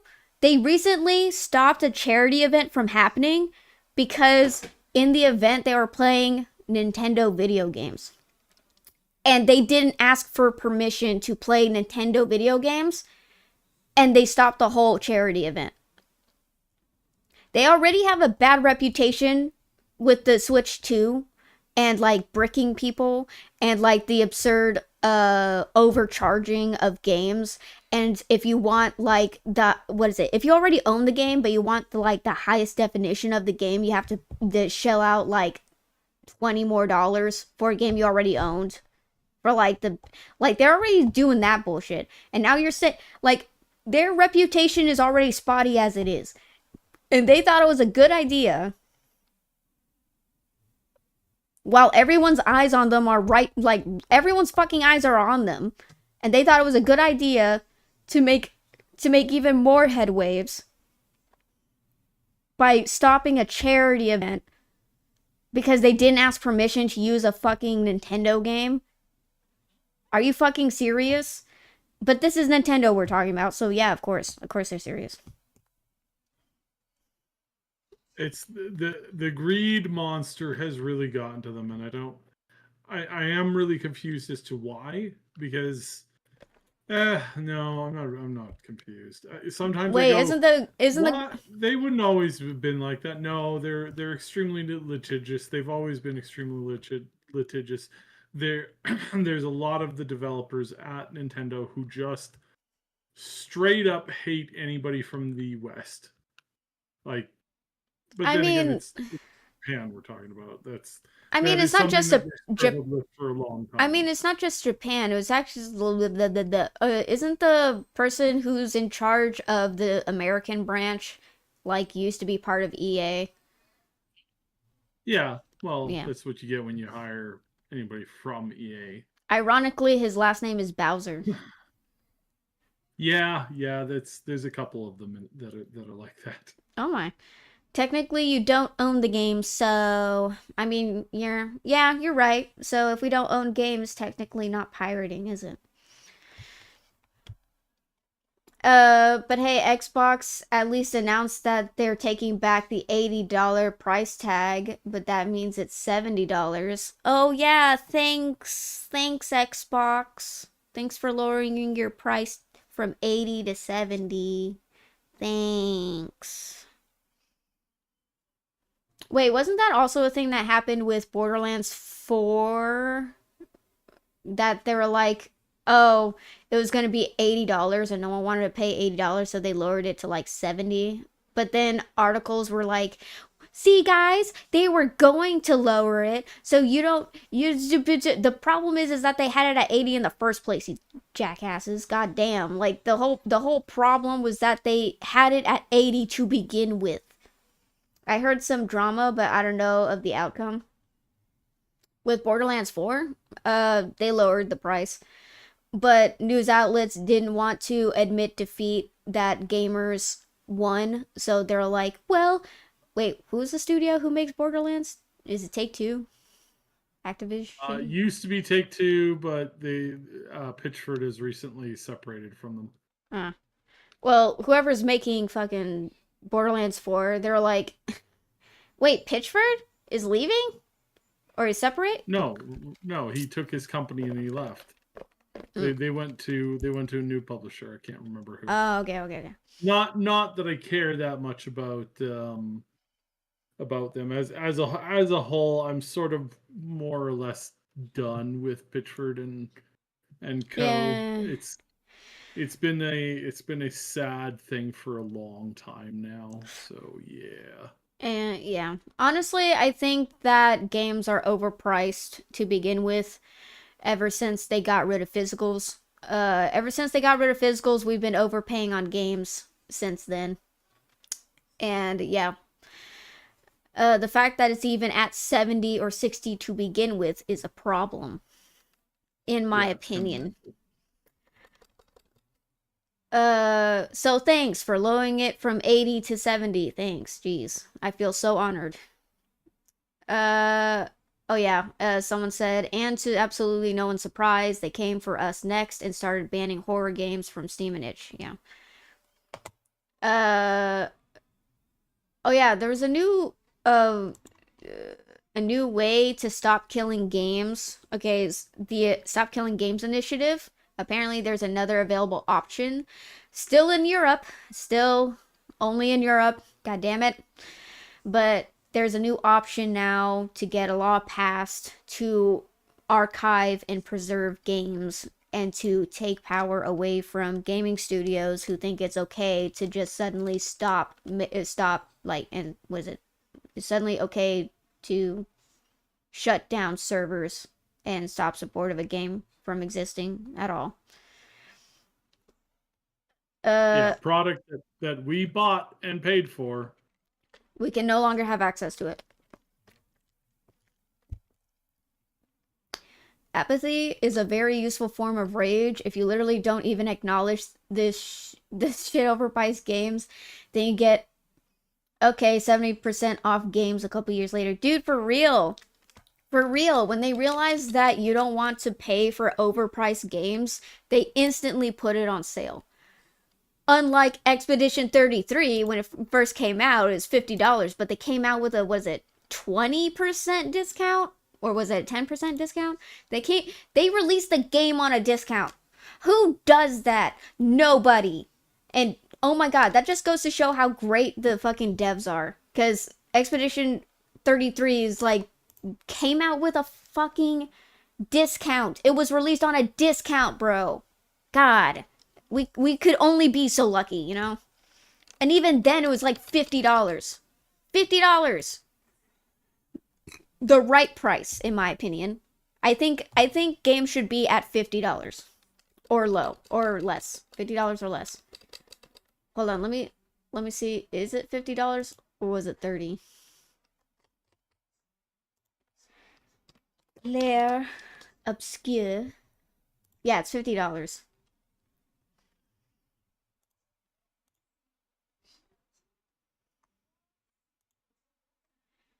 Anyways, Claire Obscure Expedition 33 deserves every ounce of success that they've gotten.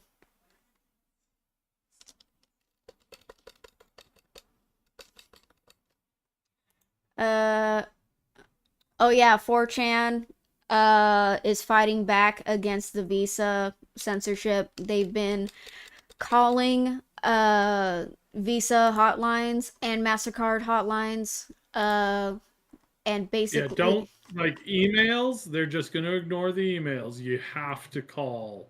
yep. You have to call and you have to make them because they have to legally they must answer every single phone call. And so naturally they've been paying people overtime, ridiculous amounts trying to, deal with this problem.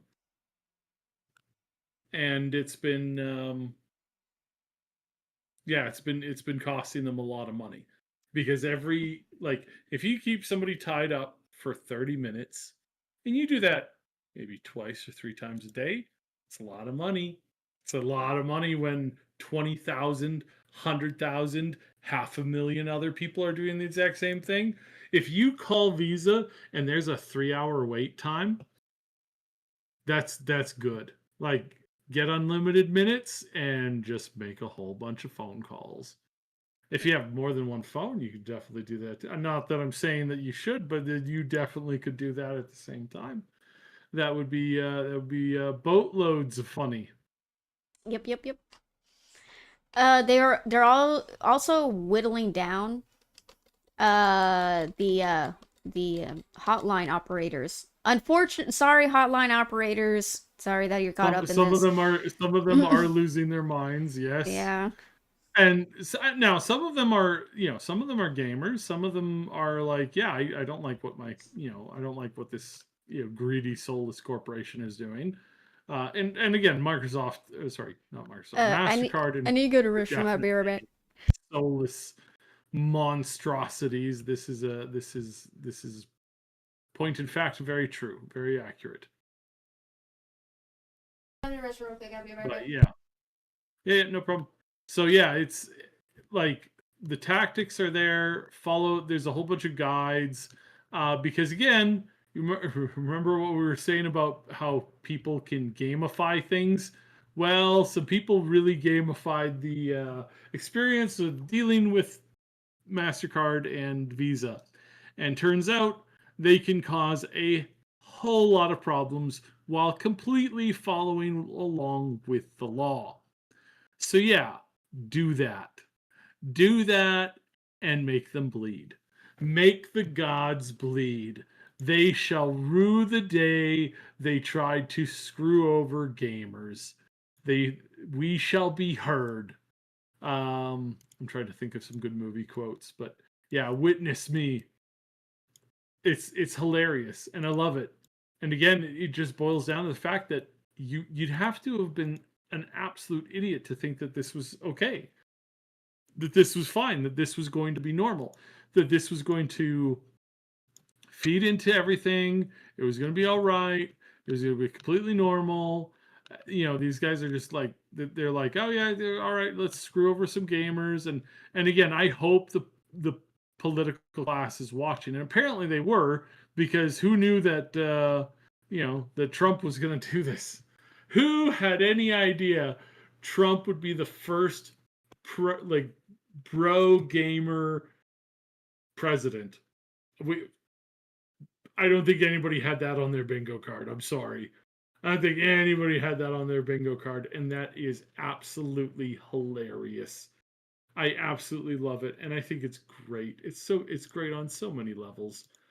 Ah, it's it makes me laugh so hard. This is so funny, and again, all of these payment processors, they should have known. They should have known. They should have known. They should have known And the fact that they didn't know, that they were like, oh no, we can screw over these people, right?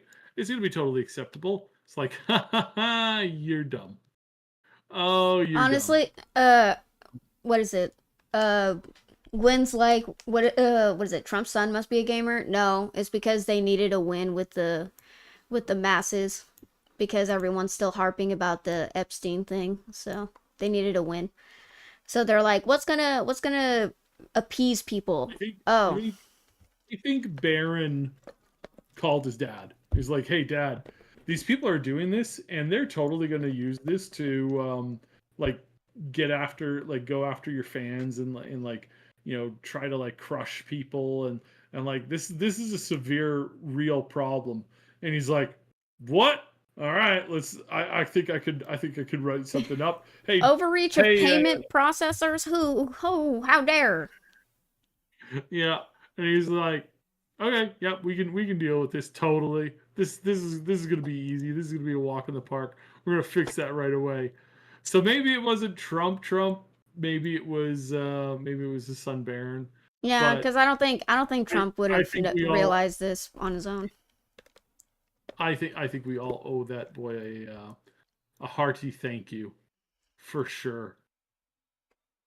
Something like that. So I suspect he had. I think it's just a little bit of point A and point B. I think he needed. I think Trump needed a win with the whole uh outcry with the Epstein Maybe. thing, and plus I think Barron was like, "Hey, Dad, maybe you should do this, garner some approval with the masses." whichever whichever way it was, I'm happy. Hmm. Whichever way that rolled out, I am more than happy. Yeah, I mean, That I is can't. Fair enough. Fair enough. I can't be mad at that. yeah. I usually don't buy for over $30. Yeah, that's why I like indie games more, because they're usually at a cheaper price than fucking AAA. Dude, I have to wait. I sometimes I wait years to buy a AAA game, because they're like, it's just, yeah, it's better to just wait for them to go on sale. Like, that's why everyone loves buying games on Steam and waiting for like summer sales or the winter sales or whatever, because everything's at a cheaper price. But if you wait a couple years and it goes on sale, it's at a cheaper price.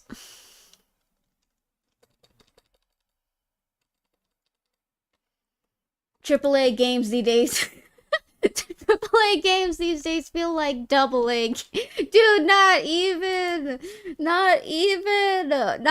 double A. They just A. They just A. They're just ass games. They're just ass games. For real, God. Some of them are so bad. They're so bad. Uh, oh, they're so bad. I don't even know how they got greenlit. They're just so bad.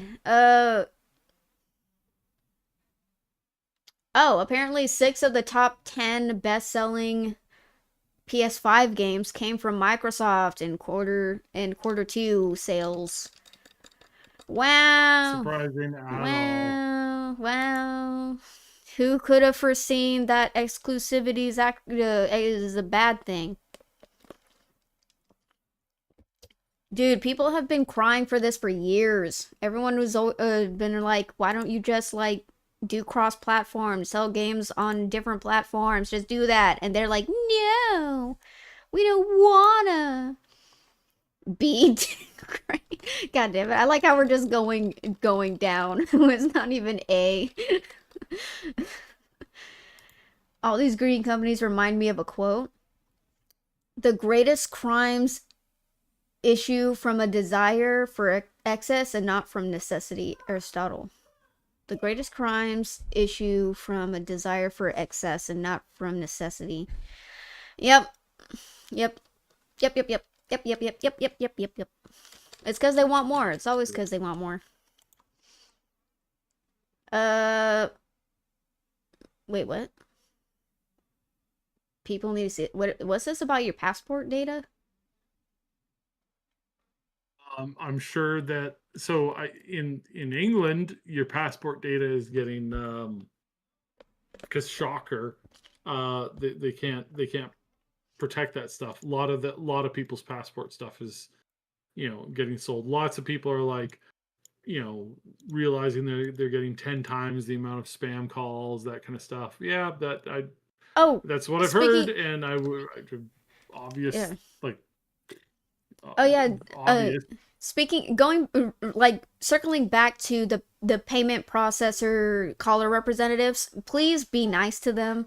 They are literally just getting paid to Yeah, sit at the phone. They have yeah. nothing to do with the payment processors at the top making these decisions, okay? They're literally just So answering they, phones. So please be kind to them. They're just hired to do bank calls and shit like that, all right? They did not make the decisions. It was the people at the top who made these decisions with censor games. So please, if you're going to jump on the caller trolling thing, please be respectful. Please be respectful, because the moment you start being rude, is you're like undermining the whole movement. Please be respectful. They don't get paid enough for this. They don't get paid enough to fucking feel the backlash of the things that their bosses did. Like, no one gets paid enough to do that, especially when it comes to customer service shit. Like, no one gets paid enough to do that shit. So yeah, please be respectful. Clog up their phone lines.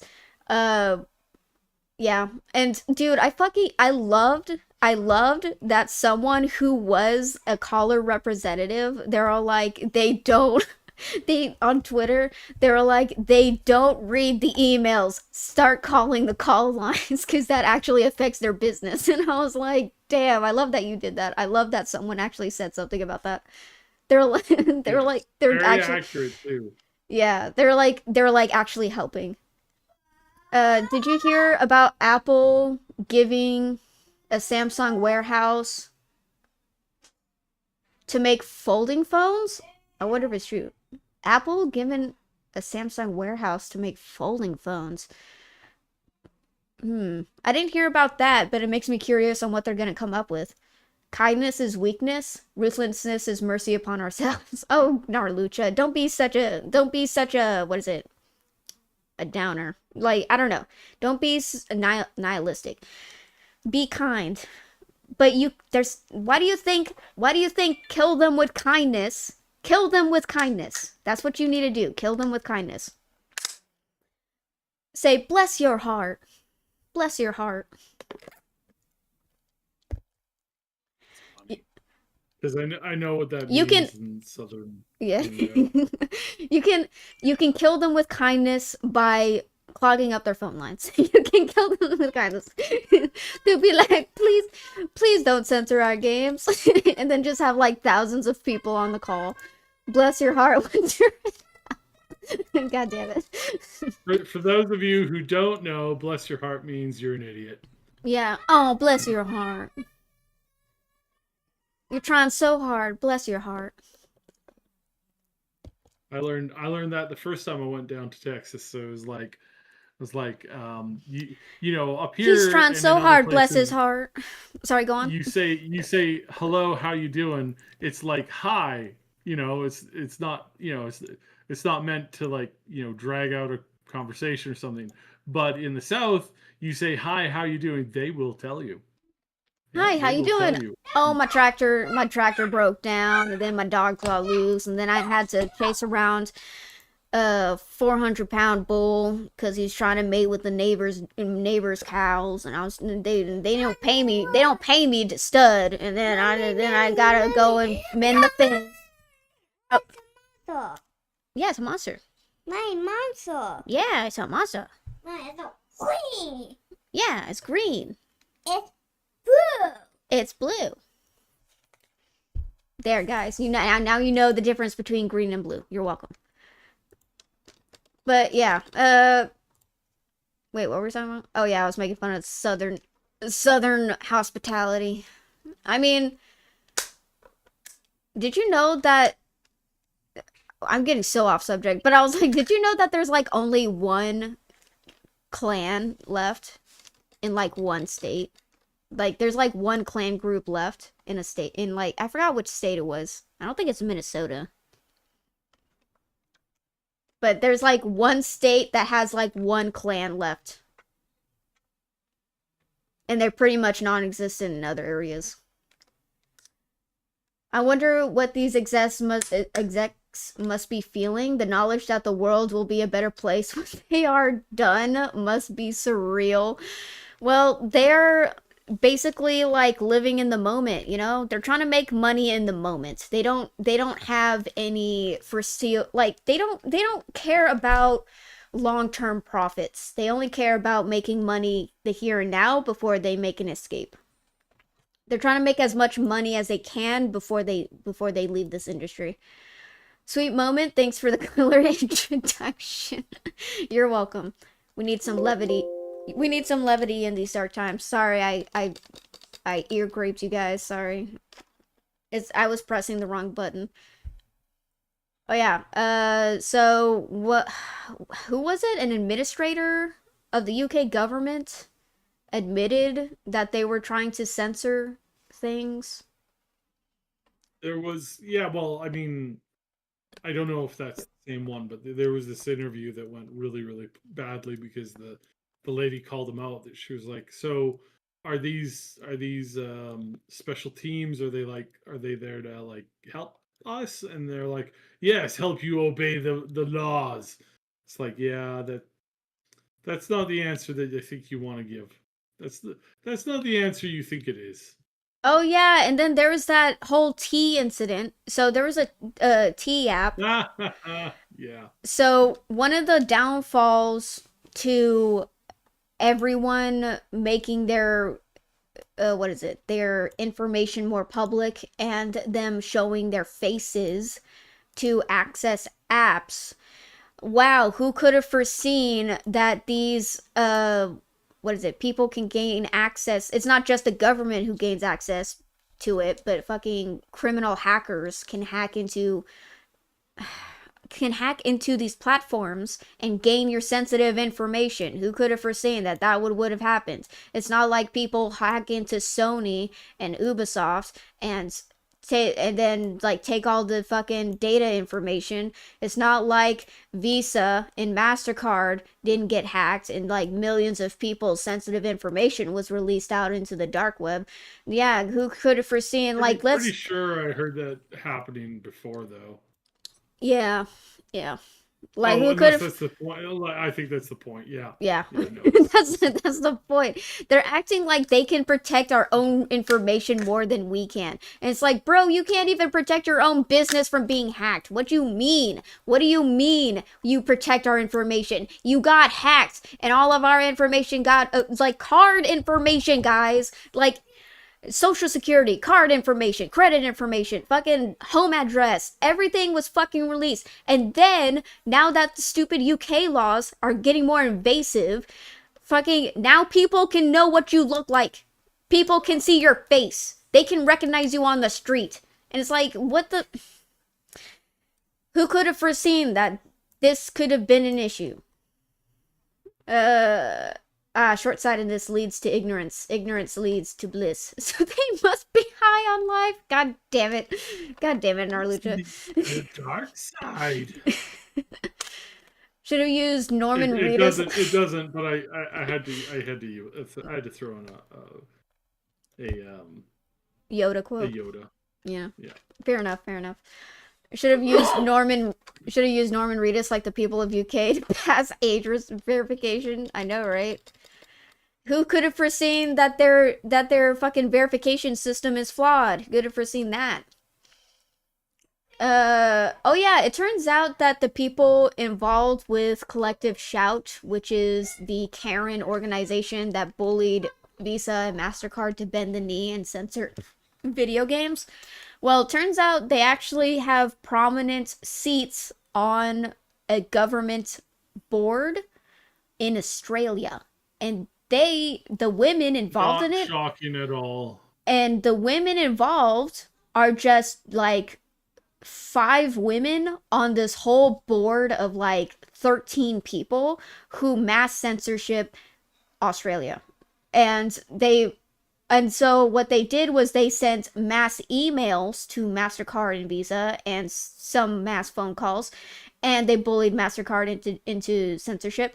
And so now you see 4chan using the same Karen tactics but at a massive scale because you don't mess with cave dwellers, all right? You don't mess with the basement dwellers, because then you get shit like this. You get the trolls coming out and fighting back against you, especially when you take away their entertainment. You were appeasing the trolls by letting them have their gooner bait in their little caves, and now you're taking away their gooner baits. Like, of course, you're just shooting yourselves in the foot, guys. Come on, come on. Did you not see this coming? It's so funny. It's like you're like, oh god. Anyways, it's just, you're literally beating the hornet's nest.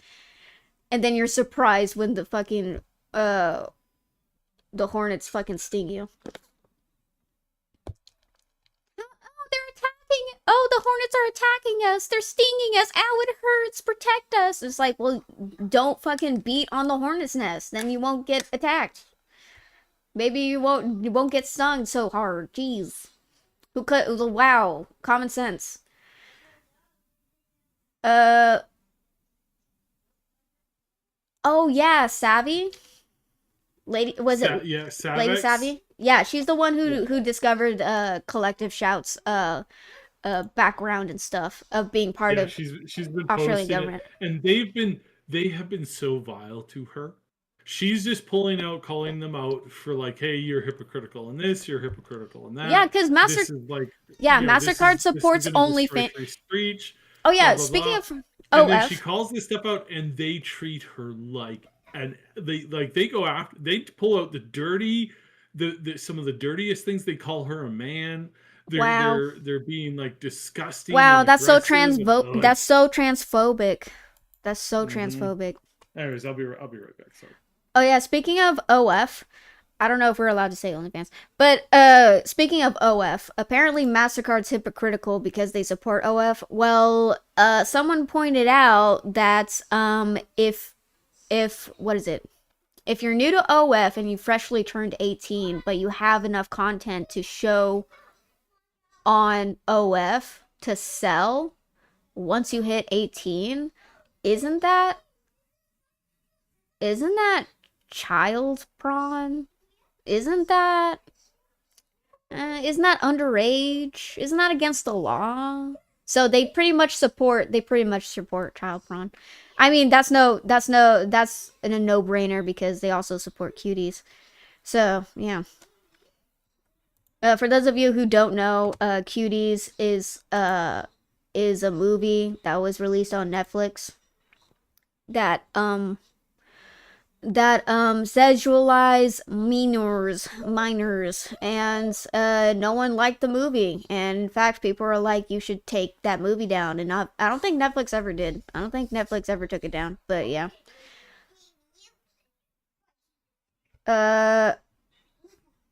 Only fun. Love the use of bend the knee. Instantly think of the mother of dragons. Oh my. Reported for mentioning that word. How dare you? Oh, I remember that, and there was a YouTube. What was his name? For what? He was backing it a lot. That all I remember. Wait, what? Cuties? Was he talking about cuties? Are you talking about cuties, or are you talking about OnlyFans? Some were many selling content from when they were even younger off site. What? My name Mario. Whoa, it's a Happy Meal. Yeah, it's a Happy Meal. Okay, Marco. Oh, I got it's a fly. It's a hand. No, whoa, it's a fly. There. Bubs, that's a hand. No. Why are you telling me that's a fly? That's not a fly, that's a hand. There.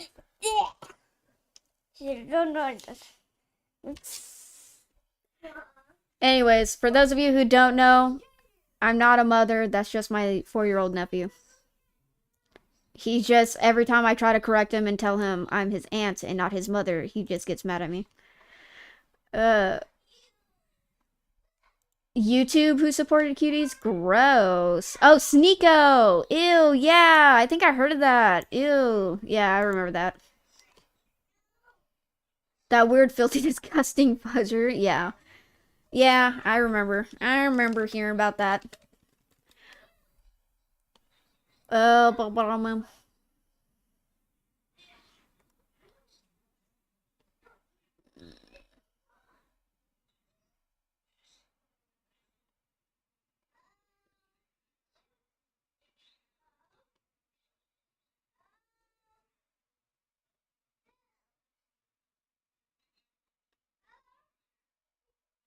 Oh yeah. So the people who made the Suicide Squad, Kill the Justice League, and they realized how bad that game was. They're coming out with another live service game. So Warner Brothers Game Studios, even though their live service game was a major flop, they're doubling down and they're coming out with another live service. Like they promoted on OnlyFun, telling them to subscribe and donate a certain amount to have access to their younger. Ew. Yeah, and then MasterCard supports that. Wow. Okay. MasterCard and Visa. Man tried to outplay Charlie. What is critical? Shirley BBB rated. Yep, yep, yep. Oh, God.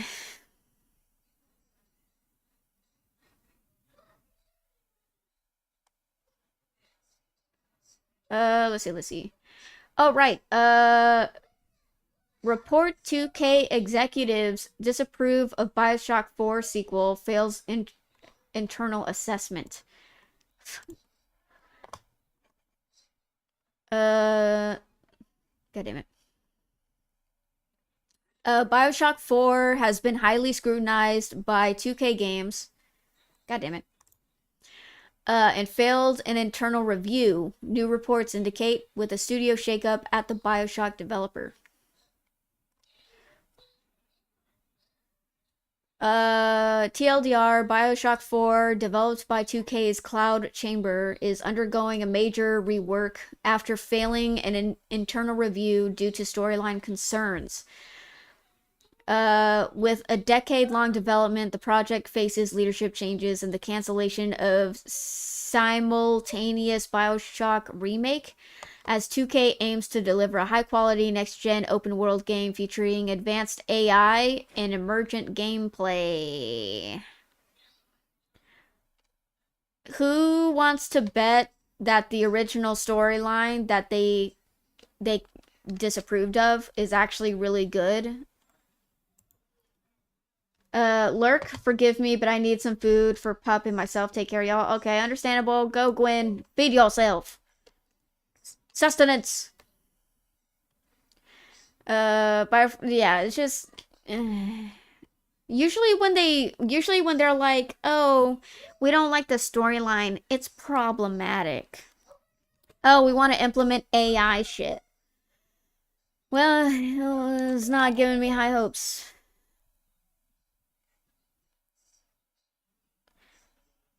Oh yeah, Baldur's Gate 3 publisher just got revealed their next D&D game. Oh yeah, so they're thinking about, was it? Okay, so Baldur's Gate 3 came out and it was made by Larian Studios. I think Baldur's Gate 4 is being worked on, but it's not by Larian Studios, it's by someone else. But because the IP is owned by Wizards of the Coast, I don't have high hopes that BG4 is going to be good. Wait, wasn't it theorized that the next game that Larian Studio is going to work on might be a sci-fi game? I could be wrong about that. I don't know if that was just rumors. I've heard those rumors, but we don't know anything concrete yet. Okay.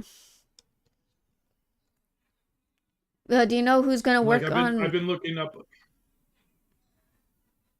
I've been looking up a lot of the people that they're hiring for, because that's usually some of the best places to get like leak stuff, and everything looks pretty straightforward at the moment. So who knows? No. Yeah. Do you know who's gonna work on no Baldur's? answer. Do you know who's gonna work on Baldur's Gate 4? I've heard that Wizards of the Coast and Hasbro have shopped around and have found somebody for it. Do I think that they're going to actually make the same kind of game? I don't even think they're going to make the same kind of game. I think they're going to make an action game, because I think they're too stupid to figure out how to make an actual like an actual turn-based CRPG. Like Yeah. at most, we're gonna get like a Veilguard level pile of garbage.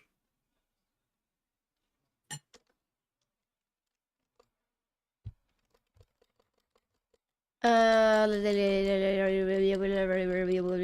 let's see. Was it hopping? Wait, what? Hoping for The Sims 5. It's not happening, and you should be happy. Damn. Okay, so an EA exec thinks. I mean, they've been actually supporting Sims 4 for a long time, so I can understand them not wanting to make a Sims 5 if they can just update Sims 4 like constantly.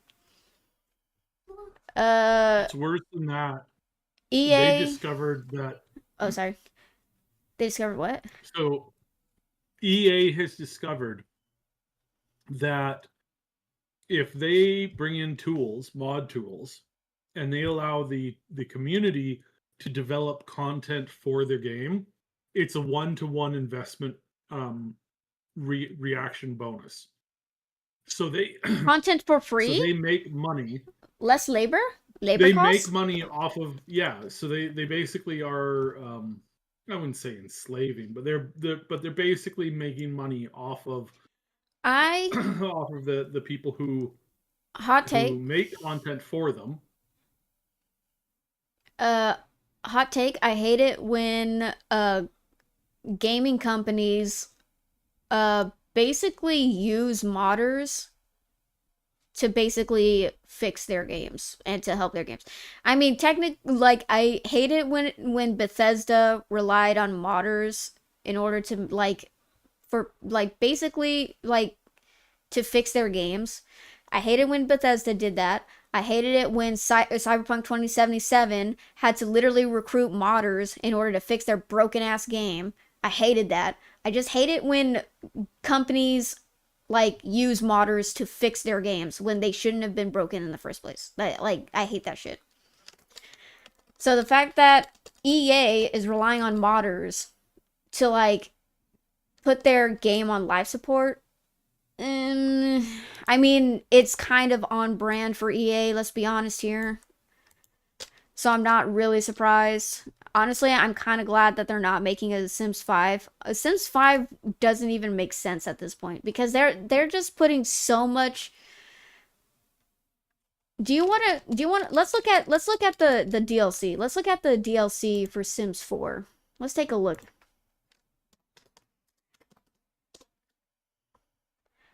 Wow, Sims 4 is free. Let's look at the added content. Oh, wow.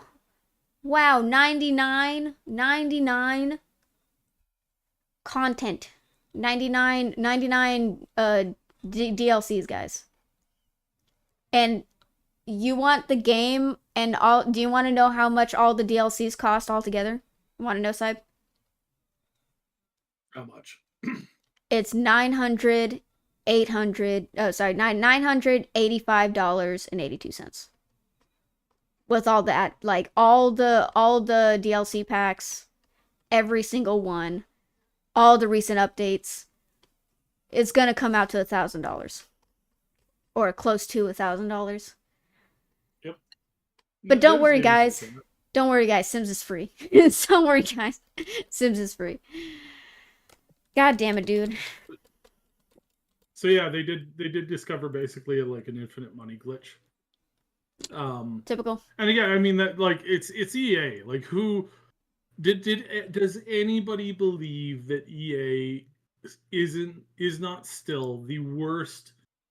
It's the Tatooine of the universe, right? It's just you'll never meet more scum and villainy than the average cantina in Tatooine. It's that is very true. It's extremely accurate. Yep. So yeah, it's messed up. Oh yeah, Rockstar is planning to implement age assurance checks in the near future, rolling them out by region.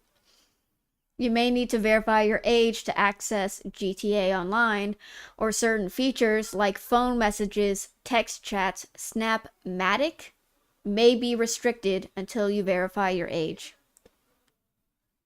Yep, it's coming. I mean, yeah. Sadly, it's been coming for a while, and the I hate to blame England, but England, it's this is your guys' fault. Like you let your government like go. It's for the children. Think of the children. The children. And you're like, oh, okay, sure thing. Yeah, you guys aren't gonna like do any like evil, like tyrannical stuff with this, are you? Oh, think of the children. Okay, okay, all right, we'll think of the children. All right, we're issuing like mandatory face checks for everybody on every website possible. It's coming to YouTube. It's coming to Microsoft. It's coming to everything. Every computer device is going to be listening to you and looking at you 24/7, and they may or may not be reporting everything that you do to the nearest government agent, which we've hired in bulk. They're not whatever country that you're from. They're not those people. We're exporting that out to some middle country in Asia or something like that. And where they don't have qualms about like going, well, this person clearly didn't mean to tell the government to go f themselves. I just won't report this. No, no, no, they're going to be reporting all of that because that's how they get their bonuses. And again, nightmare fuel. I can't believe how far England has fallen. It is truly disturbing. But Yep.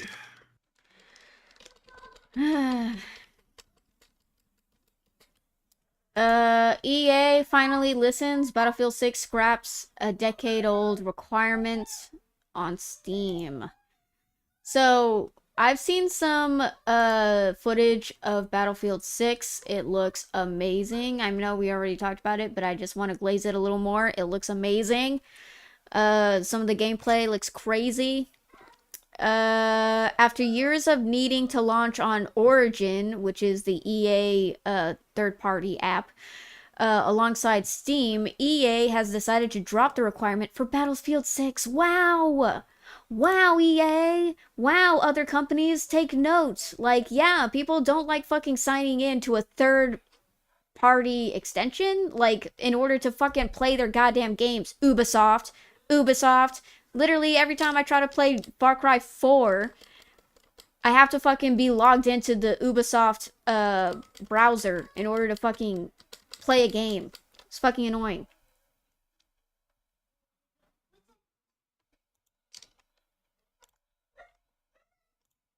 But hopefully doing that, it'll garner people to buy Battlefield 6. Just a little bit. Just a little bit of customer what is it, customer goodwill. Yeah, there it is. Battlefield 6 will have grounded skins. I don't think it needs Nicki Minaj. It was a quote. See, it's already miles ahead of fucking COD already. Games like Call of Duty and Fortnite have welcomed all manner of licensed skins and wacky ones, but will Battlefield 6 follow suit? It doesn't sound like it. Design director Shawshank? Who? Redemption, really? It's SHA Shank. I was like, Shawshank? What? Yeah, Ucho? Shawshank. Yeah, Jesus Christ. yeah, it's an actual option. Told DBLTAP, the fuck is that? That it has to be grounded. That is what Battlefield 3 and Battlefield 4 was. It was all soldiers on the ground. It's going to be like this. Wow, if only fucking Call of Duty actually had that, actually stayed to that course. Maybe it would actually do better instead of fucking losing players. They actually, I just thought it was funny that they started dropping players, I think even before they started implementing the weird skins. Ucho went on to say, I don't think it needs Nicki Minaj. That is seemingly a reference to the DLC skin for Call of Duty that lets you play as Minaj. What? What? They have a Nicki Minaj skin in Call of Duty? What? Should I drop. think they've got I think they've got a little everything. Jesus Christ, dude. Should drop IT for every of their should drop it for every of their game. Yes, for 2 years by now. Jesus Christ, dude. Good lord. Well, fucking Battlefield 6 is definitely gonna outpace Call of Duty. I can tell you that.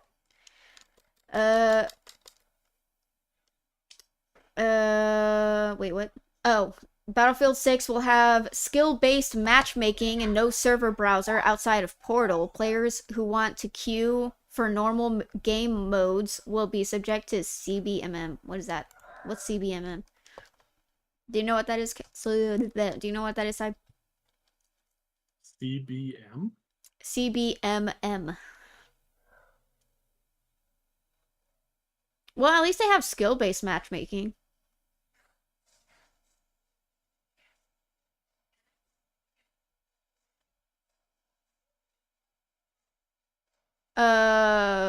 For non-veteran Battlefield people concerned, it's the same system as Battlefield 2042, which is extremely loose SBMM, more focused on team balance. You honestly don't even notice it. Oh, okay.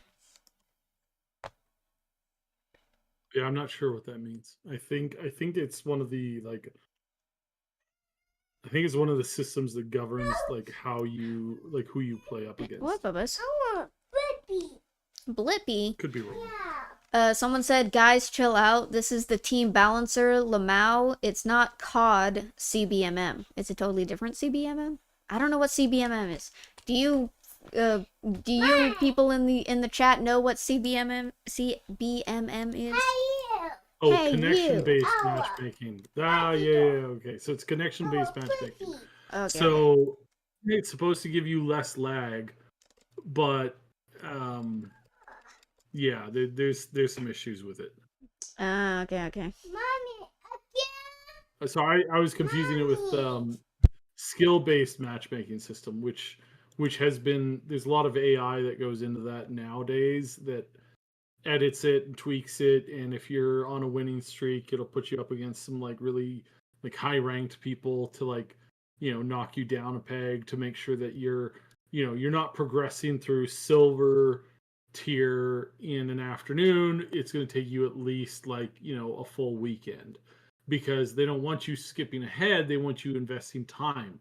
They don't want you winning or getting up to your appropriate level as far as skill goes in a day. They want you to do that over the course of a month, so that way you're stuck grinding in the game. Otherwise you lose everything. So it's feeding into the sunk cost fallacy and all this kind of stuff. Okay. I'm gonna have to be right back. My nephew wants me to change the channel for him, so I'll be RB. Okay. So yeah. So what other stories are we covering today? So we got a few more bits and things here. I think she mentioned the whole Sony thing. Yeah, it's good. As far as the new Battlefield goes, just remember, this is the same people who gave you the Battlefield where you were playing these missions that they happened, but they didn't have the people that they had in them. This is the same company who told you that in World War II there was a lady running around with a baseball bat and an artificial arm, taking on Nazis and stuff like that. When there are hundreds of other more inspiring stories that are true, that are documented true. That's them. That's the people who are behind this game. that the scum of the earth who works at EA is behind this game. I'm not saying that you can't I bet. play it or you shouldn't play it or anything like that. I'm just reminding you this is who EA is. And by the way, I don't know. I don't think she brought this up, but EA is so screwed because they're moving ahead with this idea. The execs are moving ahead with an idea that what they need to get this Battlefield good is they need to get 100 million people into this game. Yes. Yes, 100 million people. That's their targets for this game. Oh yeah. And I hope that when they lose out and they don't get 100 million people into this game, I hope they go nuts. I hope they have promised the moon to every investor that they have, and I hope that every investor pulls out and leaves the company in a heap of burning fire because Wait, I don't what like game are we talking about? EA. We're talking about Battlefield 6. Okay, so 100 Battlefield million 6 100 million players was very players. excessive. Let's be honest here. 100 million concurrent It's players insane. is excessive. It's a little crazy. That's more than every Battlefield game ever put together. I want Battlefield 6 to succeed, but oh my god, they're over exceeding the numbers. God damn. I want it to succeed. It's just that's crazy. Let's be honest. Let's be reasonable, EA. Let's be reasonable for once and not go crazy with the numbers. I hope Battlefield 6 is, like I said, I hope it's successful. I just think they need to cool their shit. But then again, it's like, even if it is successful, because they put a ridiculous expectation on it, in their eyes, they'll think it failed. Even if it's a major success, in the world of gaming, they'll still see it as a failure. Well, it's EA. Like I said, this is a company run by absolute morons. Yep. Grand Theft Auto, Duke Nukem, and Saints Row are at risk amid pressure to remove adult games from Steam and itch retro platform worries. I mean, yeah, but with the way things are going now, it's a worry, but I don't think it's going to actually happen, especially since the daddy government has gotten involved. So there's that. Oh yeah, Ubisoft, what is it? The fucking new CEO. Dude, did you know that Ubisoft actually blatantly said that nepotism will like save their company or whatever? They're just like, Yeah. as long as we keep it in the family, the company will still be here. And it's like, what? It's like, what? No, you guys are running it to the ground. What are you talking about? They're so vile. They're so vile. Oh, Ubisoft makes me sick. It makes me physically ill. Jesus, I still can't believe Adobe is like a ban not only banning content and erasing content, but they're also like banning accounts.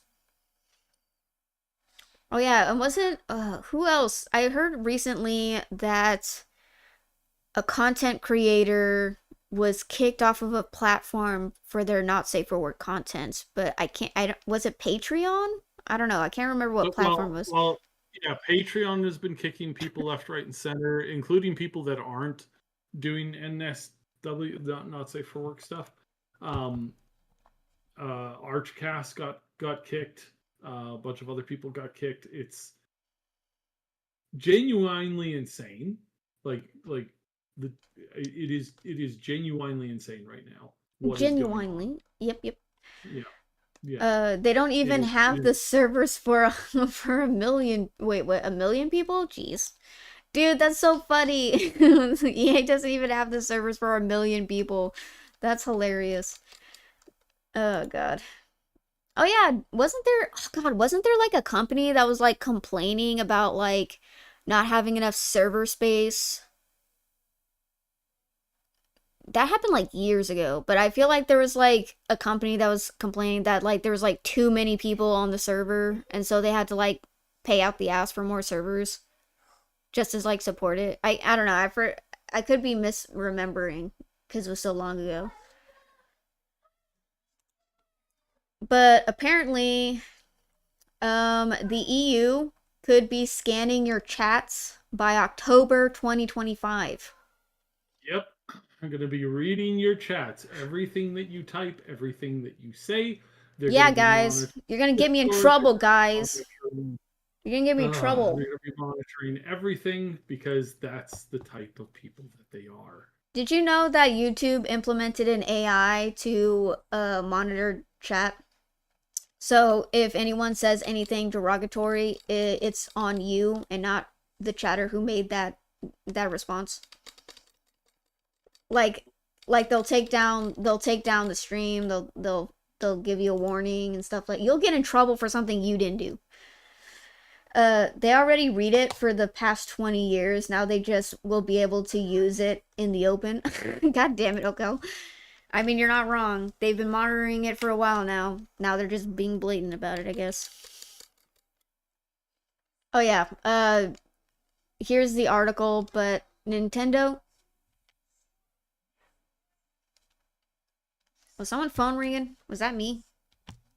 I think I'm hearing shit. I didn't hear anything on my side. Oh, I thought I heard something. Anyways, Nintendo forces Japanese charity speed run.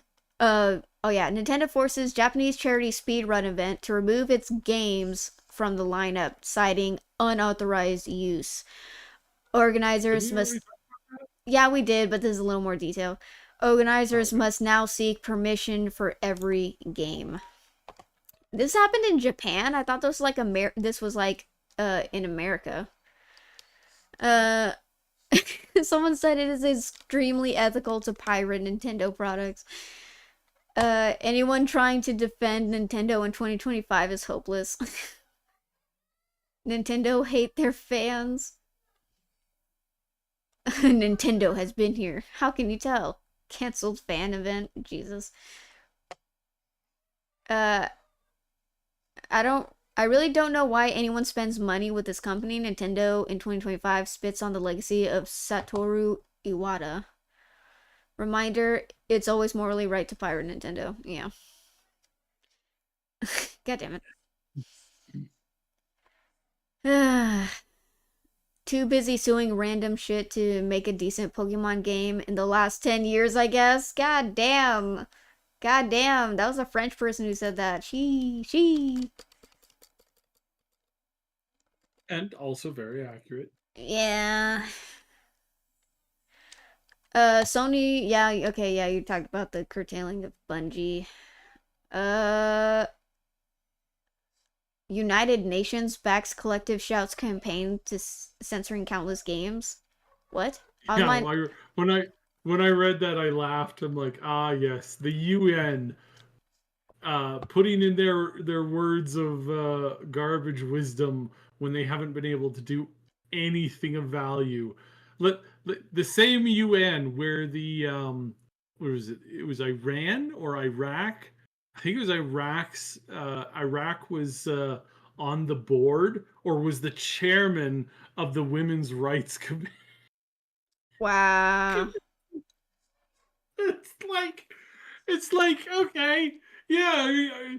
Like, are you literally putting the rat in charge of the cheese wheel? Like, really? Like, you're the security for the cheese wheel. We'll keep it safe. Oh yes, I'll keep it safe. Ugh. Disgusting. Jesus Christ, dude. Even Collective Shout says we're strategizing our next takedown. Wow. Okay, Australian government, you need to like disband these people from whatever they're involved in, because apparently they're involved in the Australian government in some way, shape, or form. You need to like get rid of that. Australia, you need to like fire them and like replace them with someone else who isn't gonna piss the whole fucking world off, alright? Because they're literally stepping on everyone's toes. Everybody's toes. It's not like it's one thing to censor your own country's shit. It's another to censor other people's shit. All right? When you start doing global censorship, and you're stepping on everybody's toes and nobody likes it, that's when you're starting to piss people off, all right? I can't believe this is happening in Australia, of all places. Australia? Australia, guys, really? Yeah, apparently they stopped fighting. Stopped giving. They gave up trying to fight the spiders and the snakes and the massive amounts of rodents. I saw the rat plagues there, like that happened a couple of years ago. Oh my goodness! Like why? The Great Uh, Emu War. Dude, did you know that was an actual thing? They were like, apparently there's like an overpopulation of emus, and they tried to actually like take them out, but the emus won. Or is that like, or was that a fictional story like the no. They did declare war against them, and they did try to wasn't it like you four know days? Wasn't it like a 4 day yeah, war? it was It didn't like last four that long. days before they gave up. They're like, so Yeah, yeah, this isn't working. we lost. We don't know what we're doing. We're fighting these Hmm. giant blue chickens and we lost. They were just too numerous. Uh, Valve itch can't be debunked for selling now. I mean, yeah. Okay, that's talking about the executive order in the U.S. Uh, Call of Duty is bleeding out. EA just went all on Battlefield 6. And yeah, that's pretty much just me rehashing that Battlefield 6 looks better than COD right now, cuz people in charge of COD are really dragging their feet. Uh yep, Sony admits live service is fort. I think is there anything else you want to talk about? I wanted to talk about the new One Piece live action. Uh, what is it? What's that doing? What One Piece live action? They're releasing season 2. They're releasing season 2 in 2026. It looks amazing. They showed a preview and oh my god, Smoker looks hot, dude. Smoker looks hot. I'm so happy. And what is it? They also showed Robin. Robin looks great. They showed Chopper. Chopper looks great. He looks a little weird, but he's supposed to be an experimented animal, so of course he's gonna look weird. But he is pretty cute. They did a good job with that. But they also announced that season 3 is already in production. And season 2 hasn't even come out yet. I am so excited. Uh, it was Saudi Arabia? What was Saudi Arabia? Yeah. Well, What was Saudi Arabia? Oh, right. Oh, the yeah, the the UN thing. the you know, Saudi Arabia. Was there anything else I wanted? D Despite glazing Battlefield 6 again. Oh yeah, have you seen the One Piece live action side? no, I have not. Ah, you should watch it. It's so I good. I don't get me I wrong, never got a chance to get into the One Piece anime series at all. I highly recommend it to anyone who hasn't seen the One Piece live action yet. I think even if you're a fan of One Piece, I think you would still like it because the action scenes are really good. They got actors who really do portray the characters very well, in my opinion. Granted, I think I think the way they wrote Nami is kind of bitchy a little bit, but she's still a likable character. Like you can't go wrong. But I love Luffy, I love Zoro, Sanji, Usopp, love them. They're great. I also love the side characters. The side characters are well acted. It's a little cringy because you're trying to bring anime logic into live action, so it's gonna be a little weird to like translate that. But it's still so good. Like the action scenes are so well done, and I love fucking Mihawk. Mihawk, oh my god, he looks amazing. He looks amazing. If you haven't seen it, if you're not a fan of One Piece, I highly recommend it. If you're a fan of One Piece, I still recommend it. It is so good. And yeah, I'm so excited. They got some good actors for season 2. And I can't wait for season 3. And I haven't even seen season 2 yet. So yeah, I'm excited. I'm excited. Anything else you want to talk about, Solid? Um, no, we're like obviously we've got some upcoming gaming news that's gonna come out. Hopefully we're gonna get something good. I'm hoping for something Fallouty this at least to be announced or teased this year. It would just be really nice to have it. Second season starting up next year. Obviously, we're going to see where that goes. There, we know that there are active projects being handled, being done. So it's very exciting to kind of like see that in the works. But what are we like? What exactly are we going to get out of it? We don't know yet. Yet TM. But yeah, I am still looking forward to it a lot and very excited for what the future holds for this because yeah, I really want to see this. I really want to see it be good. Like that's all ultimately that's what it boils down to. Is like I just want this to be good. Like can we please have something good? Please. Eh. Ugh. But yeah. Any games you're looking forward to? We'll see. So we've got like there I don't think we're going to get anything too insane this year. Honestly, I wouldn't want to like if you're looking for like awards and stuff like that, I would not in any way shape or form release this year with the current lineup that's been out. Although not that like I thought Wilds would be better. Like I thought Wilds would stabilize and would like get, way better than it is. But no, that's one of the greatest travesties of this last like of this gaming year so far is how badly uh Square Enix it's Square Enix, right? That does the Monster Hunter universe. I believe so. The how badly they fumbled that from game of the year contender, early bugs going, most people going, oh, like yeah, these are some really bad bugs, but it's first initial week. I'm sure they'll get this stuff fixed in the next patch. Fast forward like what, 4 or 5 months now, and it's like it's worse, and it's never gotten better. It's just straight up worse in every way, shape, or form.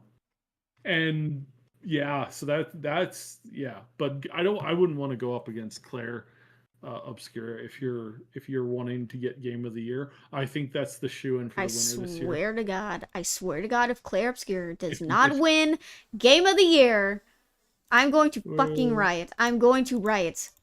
I can't believe fucking Astro so Boy won Game of the Year last year. Who fucking played Astro Boy? PlayStation players. That's it. like I mean I don't is Battlefield 6 actually planned for this year or is it like I thought it was next year when it was gonna be. Um, hold on. I know it's in early access. Yeah, it's in early access right now as part of like an early. Oh no, it is coming out this year. October. It's coming out in October officially. So I don't know. We'll see how that goes. Again, I don't want Electronics Arts to win anything ever again ever. Like the amount of dead genre, not only like genres but like full on IPs. Um, the amount of that like in the graveyard is just like can we please not?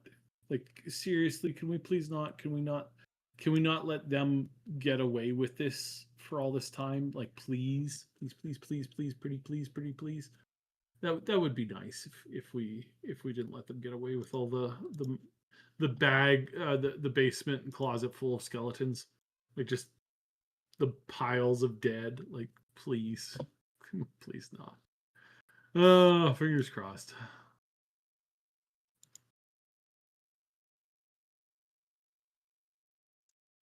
All right. Did anything else? Nope, that's it. That's all I got. Yeah. It's a long hot summer. Keep cool, everyone. Yep. Mafia: The Old Country seems great. Oh yeah. Wait, wasn't that released already? Am I wrong in thinking I that? thought it was. I thought it was. Uh,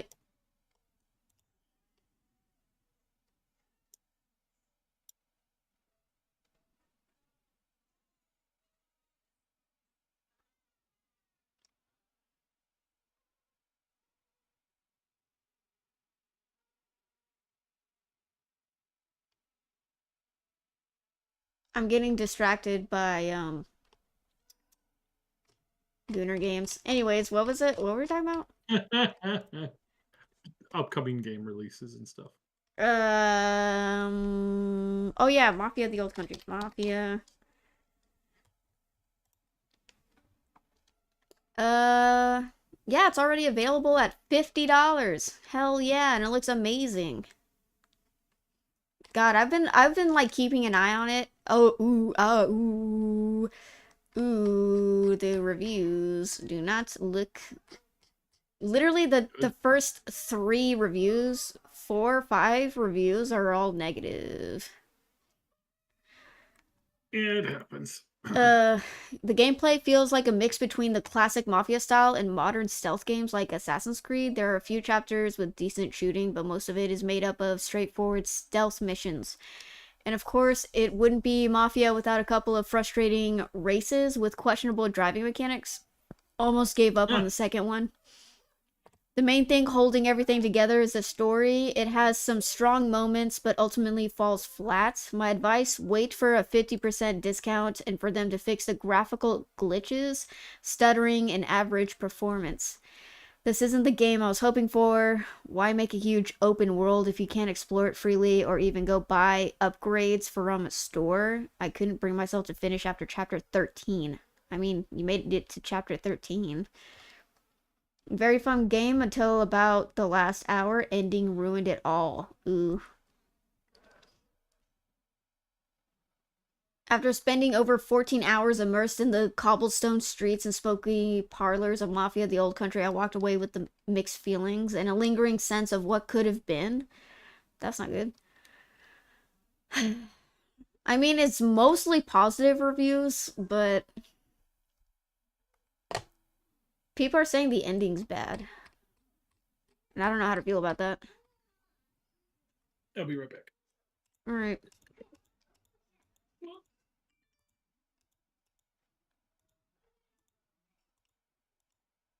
But it looks so good, though. But it looks so pretty. Only seen people streaming the first few hours. Yeah, like 4 days ago. Yeah. Yeah, it seems like people have mixed opinions on it. I don't know. Eh, I might still get it.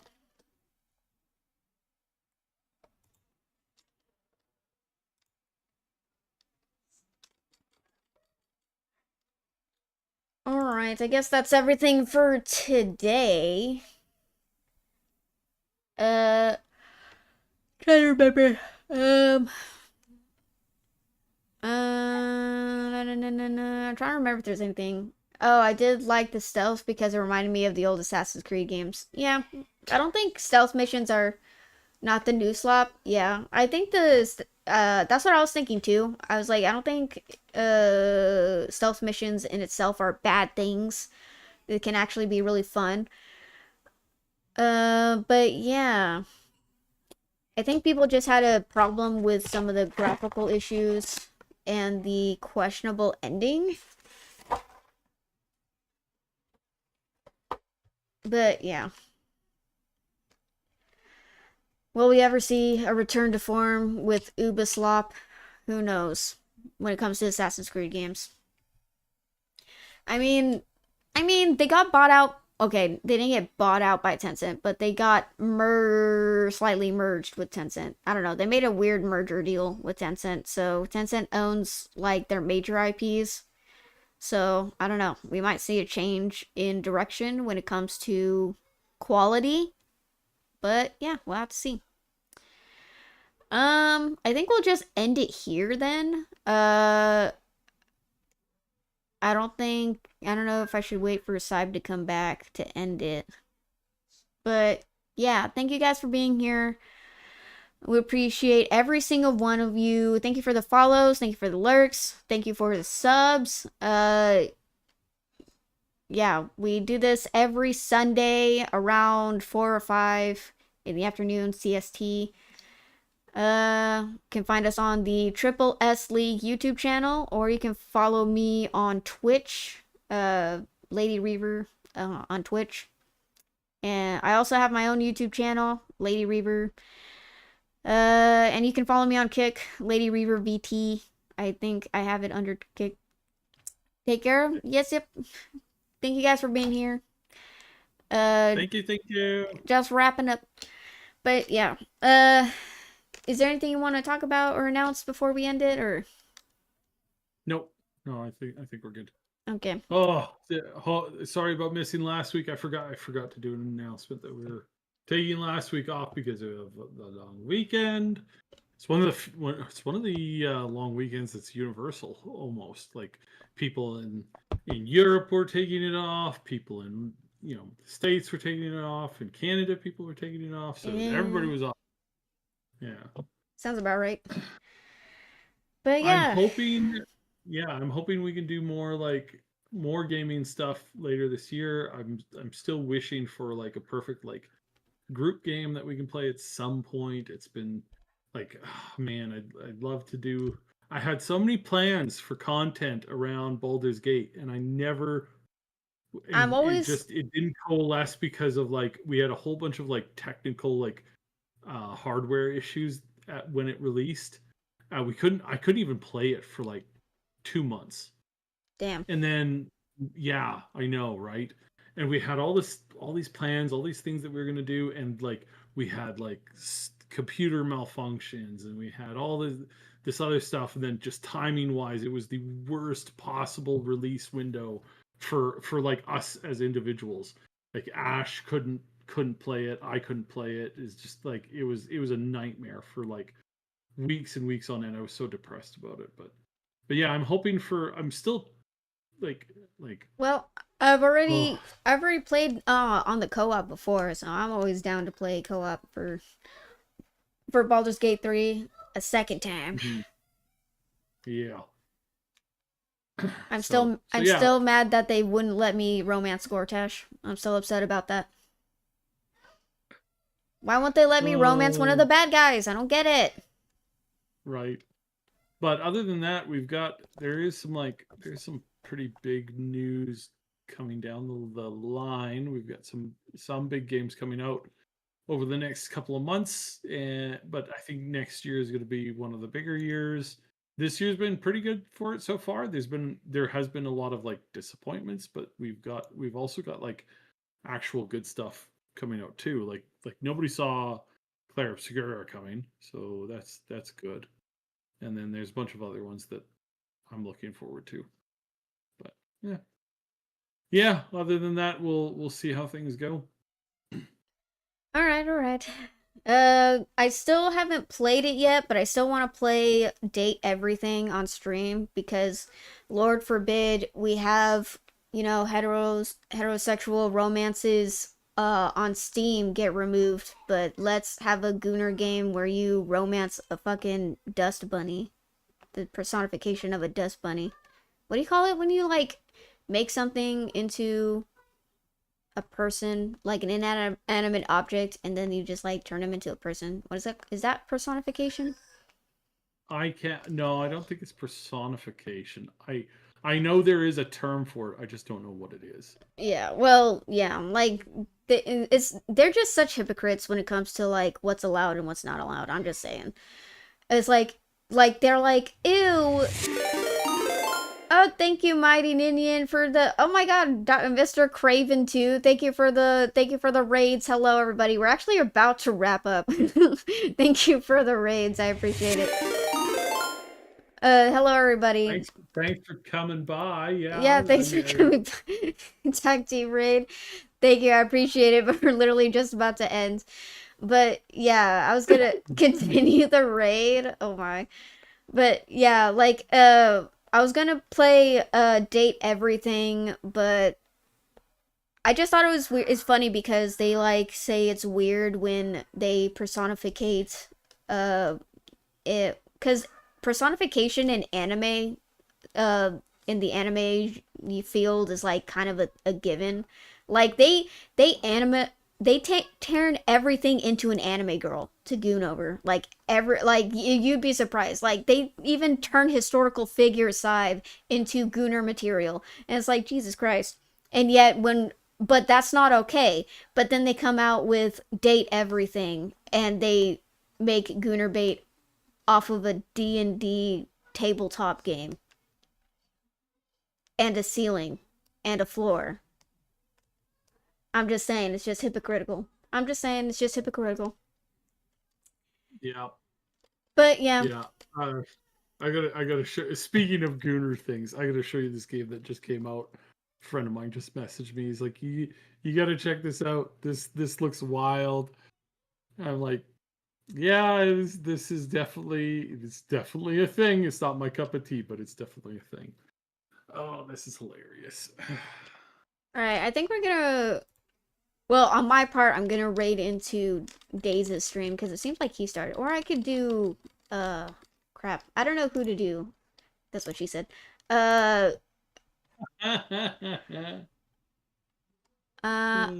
could do Daze, or I could do SoCal Sam.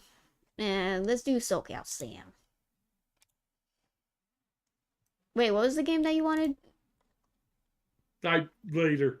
Oh, okay, okay. It's not It's one not that you can appropriate for typically current play. audiences. I get it, I get it. Oh, god damn it.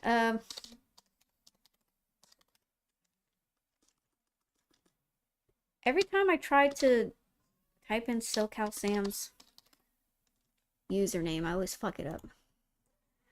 Alright. Thank you, everybody, for being here. I appreciate every single one of you. I hope you guys have a good day or night, whichever you're at. Thank you for the raids. Thank you for the follows. Thank you for the subs. We'll see you guys next time. Have a good day or night. And goodbye. Goodbye, goodbye, goodbye, goodbye.